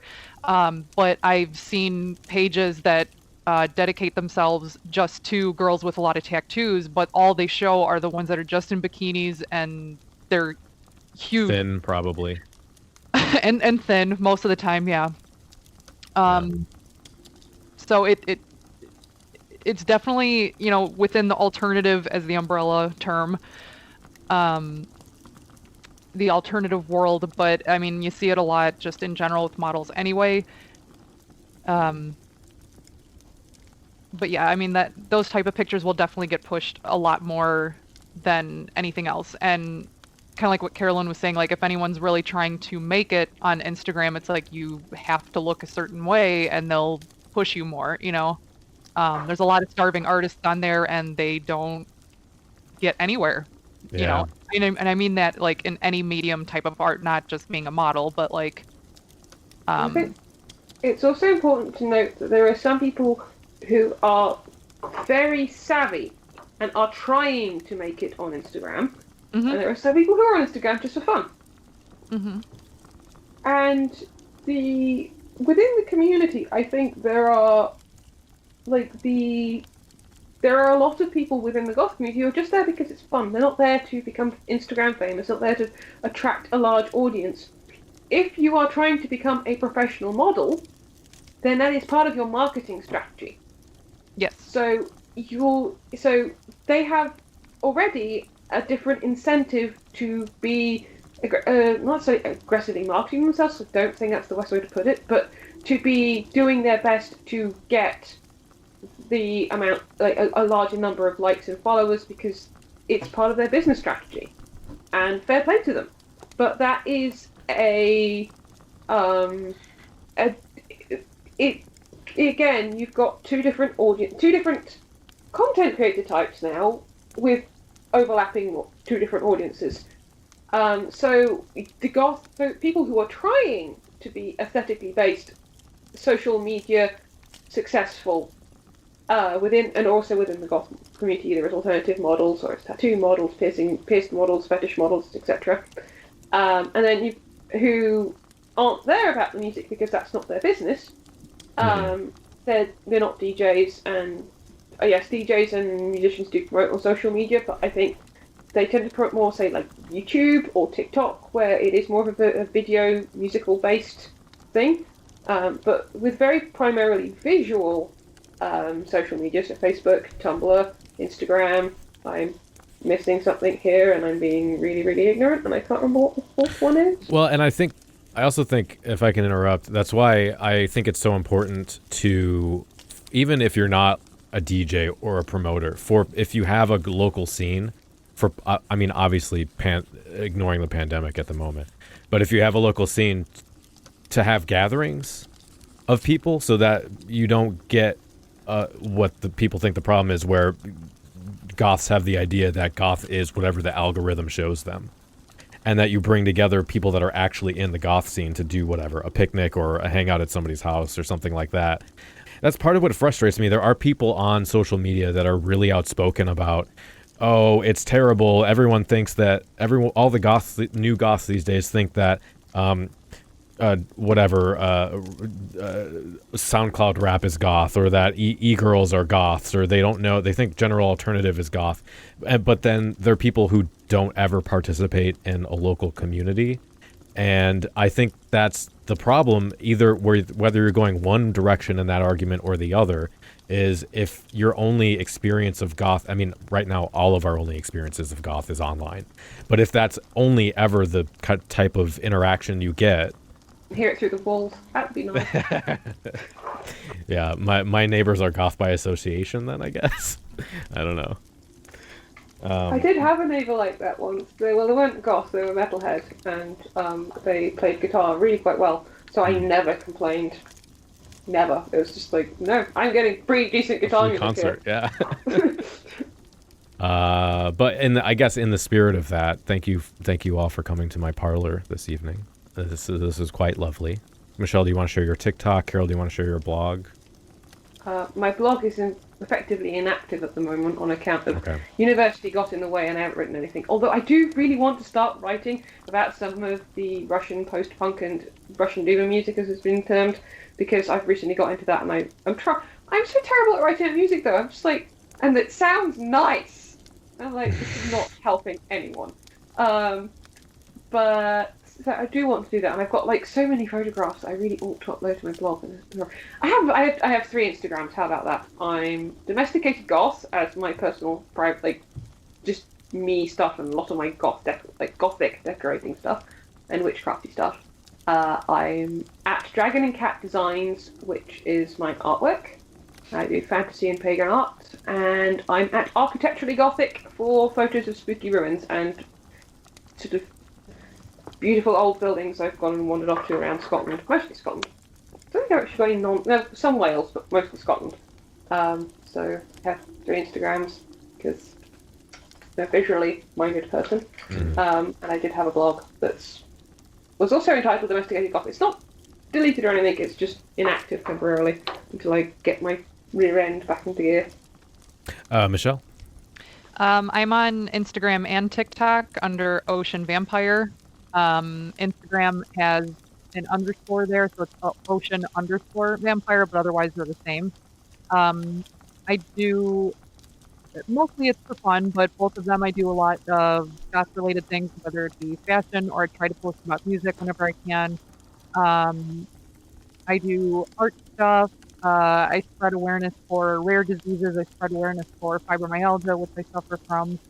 So it's pretty rounded as far as art, music, style, fun, dorkiness, and chronic illnesses and all that kind of stuff.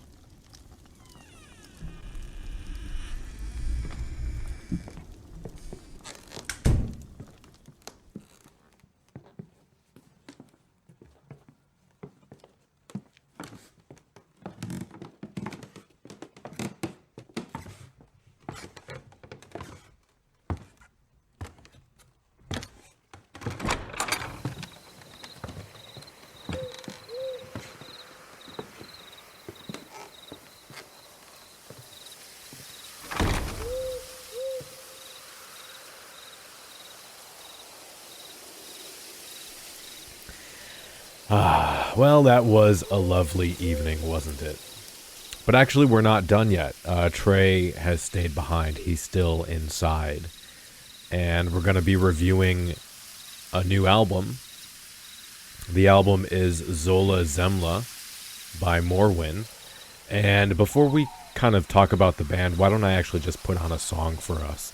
Let's listen to the first track off that album.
Все будто сон. Я не нахожу свой дом. Где эти звезды, что ночью слепили меня? Все как во сне. Я пытаюсь нащупать во тьме блики тех звезд, что ночью кружили меня.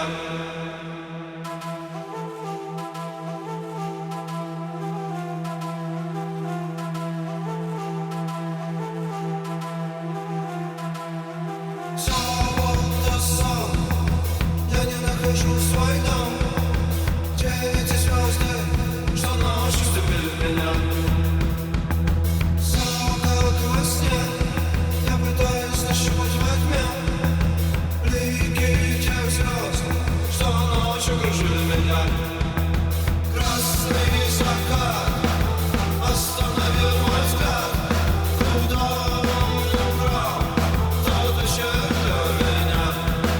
С ним пришла тихо постучалась дверь, тихо опустила руки, тихо забрала все звуки.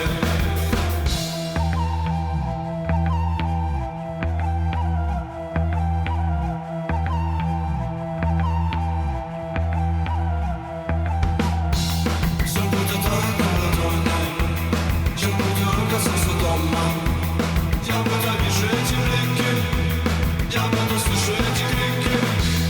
И снова тянут эти звезды, и снова слепят эти звезды. Задроживают эти птицы, с ними играются совместно. Все будет так на ладони, я буду оказаться дома. Я буду вижу эти блики, я буду слышать эти крики. И снова тянут эти звезды, и снова слепят эти звезды. Задроживают эти птицы, с ними играются совместно.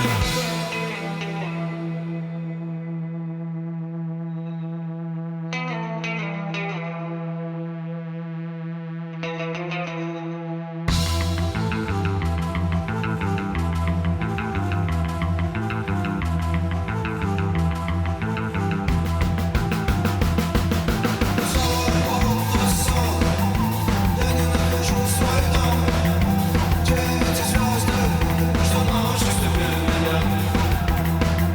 Все как во сне, я пытаюсь нащупать во тьме блики тех звезд, что ночью кружили меня.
Я не нахожу свой дом, где эти звезды, что ночью слепили меня.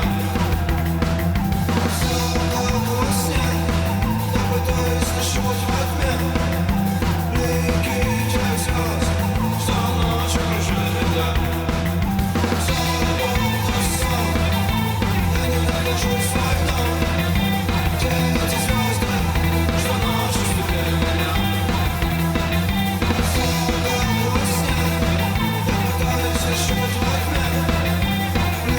эти звезды, что ночью слепили меня. So I want to read a little bit about the band off of their Bandcamp page to get some background on Morwin, however you say that. They say the flourishing Eastern European post-punk scene has given way to a boom of dark, rhythmic, and powerful new activity. One of the most original and captivating artists to recently emerge from this scene is Kiev, Ukraine's Morwan. The solo project of Alex Morwan evolved from an earlier post-punk band, 563. Searching for a new direction, Alex circled back to his half-Ukrainian, half-Arab roots, arriving at the perfect crossroads, a sonic aesthetic informed by both ethnic tradition and the familiar territory of dark, driving post-punk. Alex cites additional influence from contemporary Russian groups Ultro and Short Paris, as well as the industrial experimental sounds of Swans.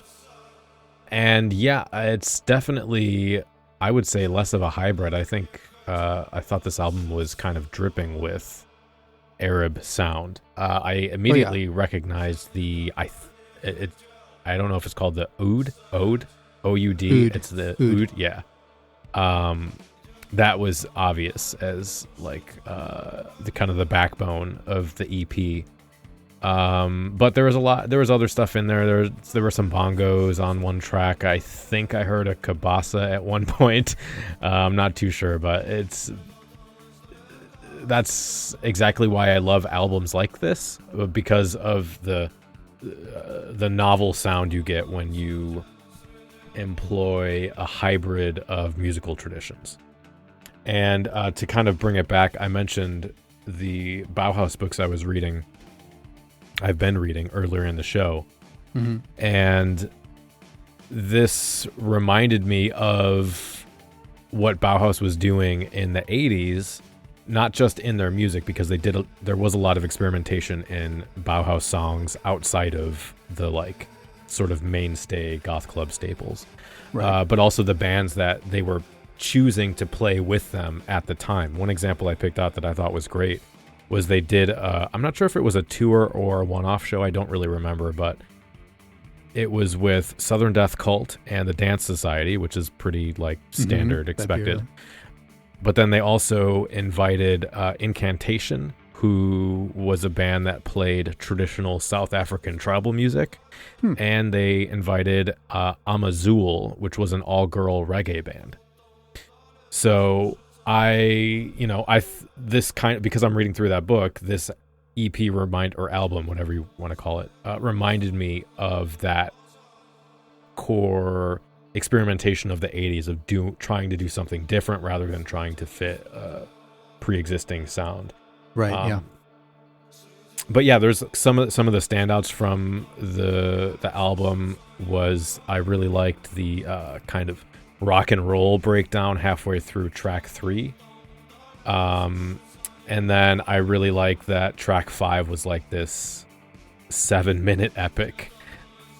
That track specifically, but a lot of the album had this sort of hypnotic quality to it. This sort of shamanic, repetitive flow that you can really just kind of close your eyes and float away on.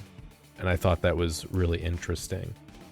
Although I will say I did love the album, but after listening to it several times, because it's pretty short, so I got through it a bunch of times, it actually left me wanting to go and listen to Arabic music, because it does that repetitive quality. If you listen to it a bunch of times in a row, at least for me, started to drain, rub me the wrong way a little bit. So I started looking up on Spotify, just listening to some Arabic music, because I wanted to get a more of a robust, less diaphanous taste of that genre, and really hear what you can do with, instead of just having Arab leitmotifs through the album, to really hear like what you can do with that sound and the diversity of that kind of music and that milieu, which I guess that's a good thing in general, because if listening to music drives you to want to listen to other music that you don't listen to and kind of expand your musical horizons, that's a good thing. And also it was it wasn't like, oh, I'm sick of this album after I listened to it the first time. I listened to it a lot over and over. which I think was probably to my detriment because I eventually it started to feel just kind of a bit shallow, I guess, in a way. But yeah, so that was my that's how I felt about the album. If I had to give it a rating, I'd probably do 4 out of 5. Nice. Yeah, that's a good review, a good take on it. It's echoes a lot of what I was feeling towards it as well. I definitely enjoyed the album quite a lot. From the very beginning to the end, though, I mean, there are peaks and valleys, things that I liked, things I didn't like. But I mean, I definitely enjoyed the mix of the post-punk along with the Arabic sound, which, didn't surprise me. I mean, one of my main focuses in music generally is world music. I really enjoy world music because that's where I can find stuff that just sort of tweaks the ear and that this is different and weird and interesting to me, and it's not the same stuff that I hear everywhere else.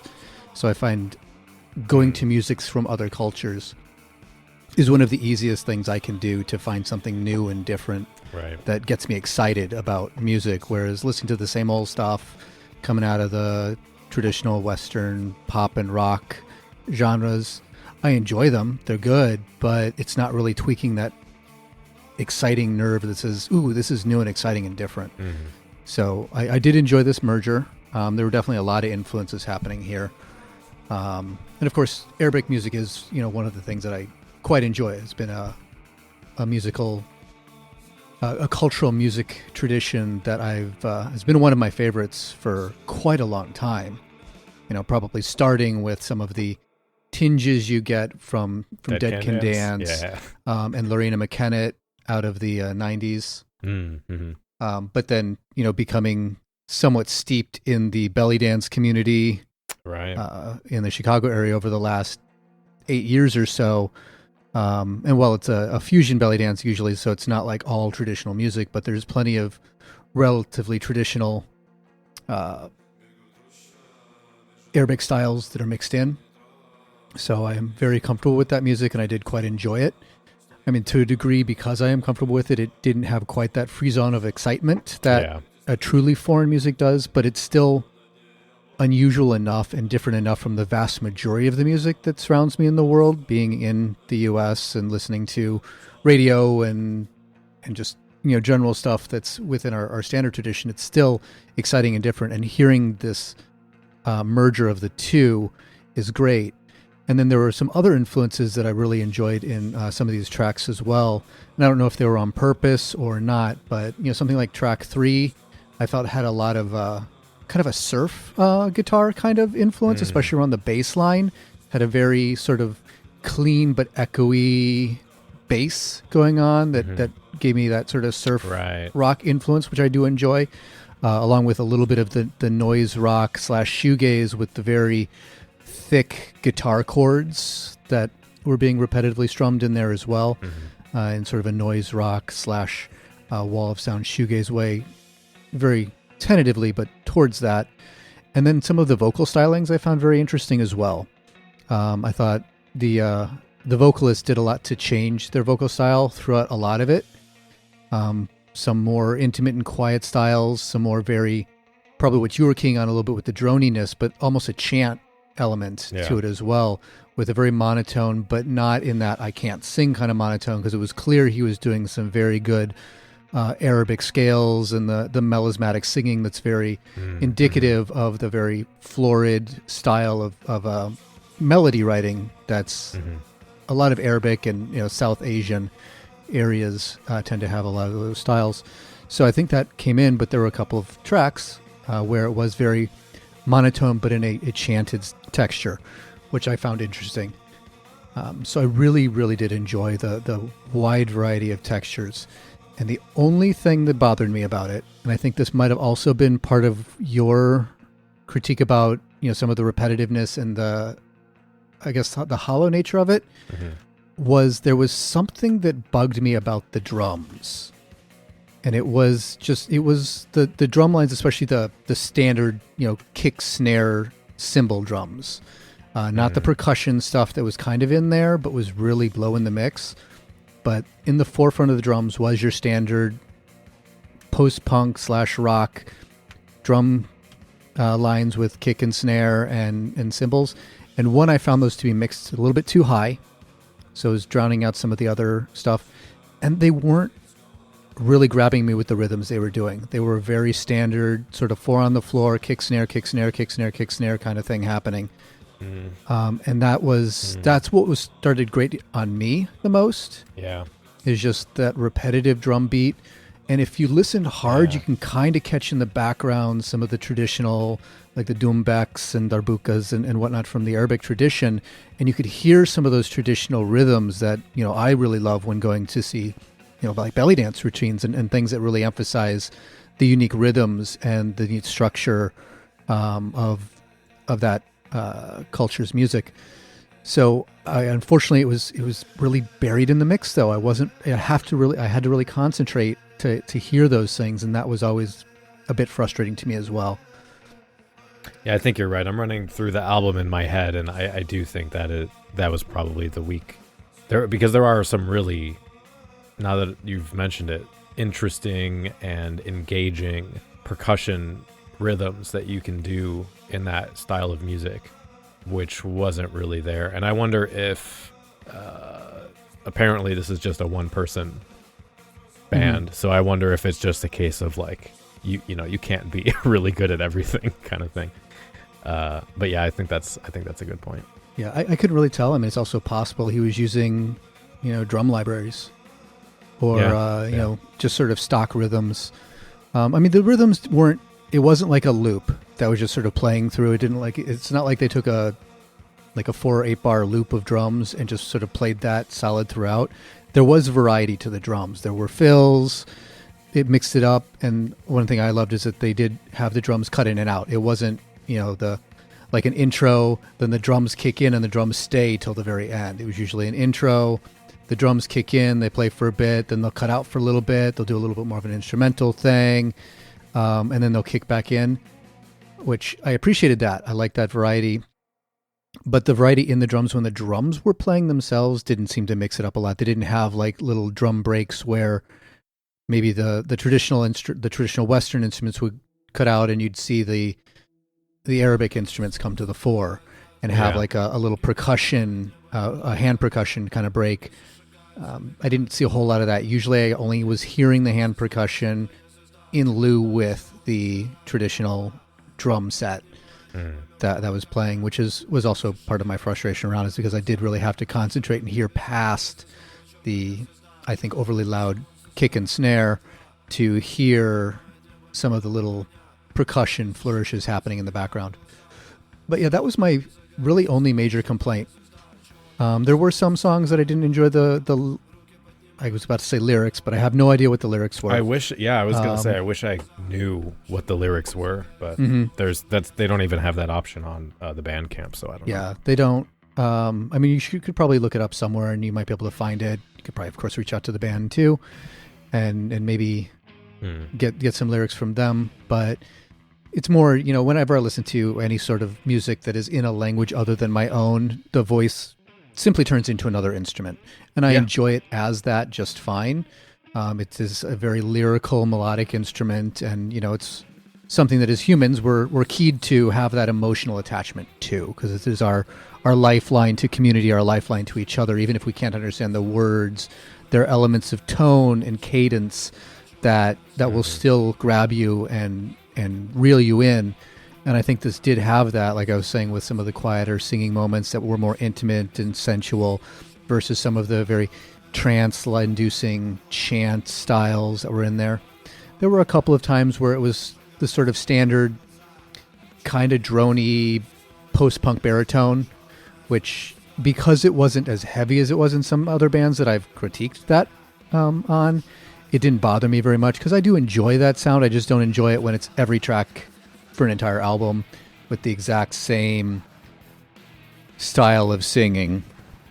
So I did really enjoy the different styles of vocals. I enjoyed the melodies and the use of the Arabic scales and some of those Arabic melodic styles. I enjoyed the variety of instruments, except for the overprevalence of the standard post-punk drum set. Yeah. So overall, if I had to give it a rating, I'd say maybe 4, leaning towards 4.5. I really did like it. Hmm. And I'm definitely, I haven't purchased it yet, but I'm decidedly going to buy it. Yeah, I did buy it. But yeah, that makes me think of Lol Tolhurst said in his book that he was sort of waxing poetic about music truly being a universal language through his experience playing. I don't remember what country he was in, but his experience playing music for it. Was it? It may have been Mexico, actually, but I don't remember for sure. Okay. You know, although he did mention that the crowd were singing some of their songs, which makes me wonder about the truth of. I mean, I do think it is a universal language in the sense that we evolutionarily sort of have used sound and music to connect with each other. But I think there's also maybe a element of English language and sort of the need for a white audience to care about your music to make money being at play there. And I think that's something I'd be interested to ask in the next episode with we're doing about Latin American goths and how much of language plays into it. If there's a debate between or a struggle between should we do this in English, should we do it in our native language, you know, because that's a thing that's been part of the black pop music community, not just pop music, but you know, popular music for black artists having to attract a white audience because we've enjoyed that privilege for hundreds of years of economic status. And, you know, the cultural dynamics around that are, we're having a few musicians on. So I would be interested to hear what the thought process going into that is. I think it may be different with goth music because I don't think goth bands really go into creating music with the idea of fame and fortune. And at least now it tends to be a passion project. I know in the 80s that was more of a thing. I'd say yes and no. I mean, maybe not mass market fame and fortune. I don't think there are many goth bands, with the possible exception of Sisters of Mercy, who were looking for that sort of mass appeal that a major rock act would get. Oh, the Cult. But I think they are still interested in the mass appeal within the genre. You know, the appeal to the masses of goth and goth interested fans rather than truly doing their own thing. And no, that's not to say everybody did that. But you know, there's just the sheer number of bands who seem to take the formula of your Sisters or Susie and whatnot. And, you know, all the critiques I've made on previous episodes, right, where it seems that it just seems like it's a cover band or it feels like a cover band of some other major touchstone in the goth. I think those people who are self-consciously making goth music, I can't say as a blanket statement, but there is, I think, some of that's a calculation of, you know, this will get me the attention within the community. This will get me the respect within the community because I know it's already a sound and subject matter and a style that people love. So doing more of that is a good way to immediately get that chunk of fans who is really jonesing for that new album from that band that no longer exists anymore, or at least is no longer touring and releasing anymore. So I think there is some of that as a focus for some bands. And I'm not going to say that's a bad thing either. That's a very valid thing. And there's a good place for people to produce things where if their heroes aren't producing music and they want that music to exist, right, creating that music is fine. Whether I appreciate it or not is immaterial. So I really do respect the bands that can do that and get success doing that. But there is a part of me that feels that if you're truly doing your own independent thing, I mean, your influences will always show. Nothing is created in a vacuum. But some things are just a little bit too on the nose to feel like it is a truly personal expression and not an aspiration to, you know, maybe make the next album of Band X that you wish had another album out there. Yeah. I think what I'm interested in is because I know that I purposefully look for artists from other parts of the world, specifically in goth music. But I wonder if, that's only my experience, and I know I have friends who do that as well. But from an artist perspective, I wonder if that is felt for them, or if they feel kind of left out in a way and disconnected from the American and European scenes. I don't know. There's some notable bands from, she passed away from Turkey, or I'm drawing a blank right now, but there are notable bands that sing, that put their lyrics not in English, that still tour in America and in Europe. Well, you've got big bands, sort of like the Corpus Delicti, or I'm blanking on some other ones too, but there are definitely other bands out there. Molchat Doma got really popular. Yep. And I still like them. I view them as definitely more the goth adjacent side of the 80s / synthwave area, rather than being really a post-punk or goth band, which I also really enjoy. Yeah. I like to describe them as a fun version of Joy Division, because it really sounds like just a dancey version of Joy Division to me. You mean New Order? Well, not quite that dancey, but yeah. Fair enough. I view them as a little bit closer to the New Order side of the spectrum, and I love both bands, so it doesn't really matter to me either way. But I'll see if that's we'll try and bring that up next episode and get some opinions on that. Sure. All right. Well, Trey, thank you for joining me in my Gothic parlor. My pleasure. I always enjoy being in your parlor.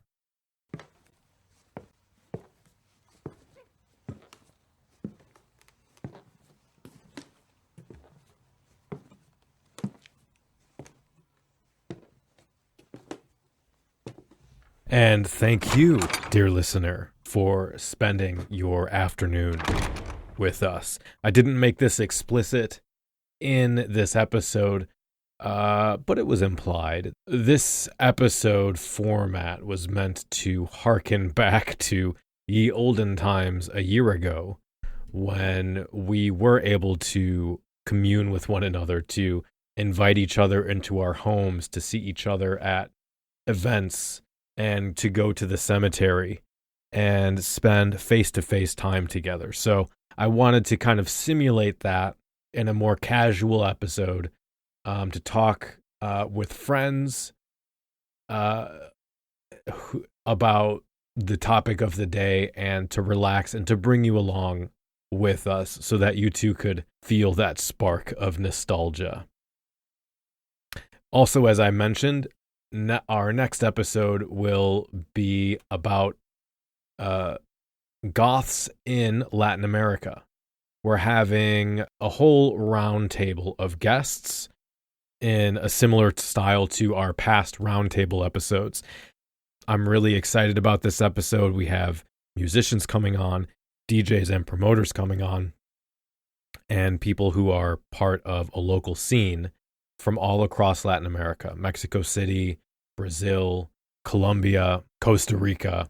So I think this is going to be a fantastic episode, and I'm really looking forward to putting that out. So thank you so much for spending time with us. If you enjoyed this episode and you want to support the show, or take a look at what kind of perks you can get from supporting us on Patreon, head over to patreon.com/cemeteryconfessions. Every single patron means so much. It's what keeps this podcast going. And it's what keeps me going.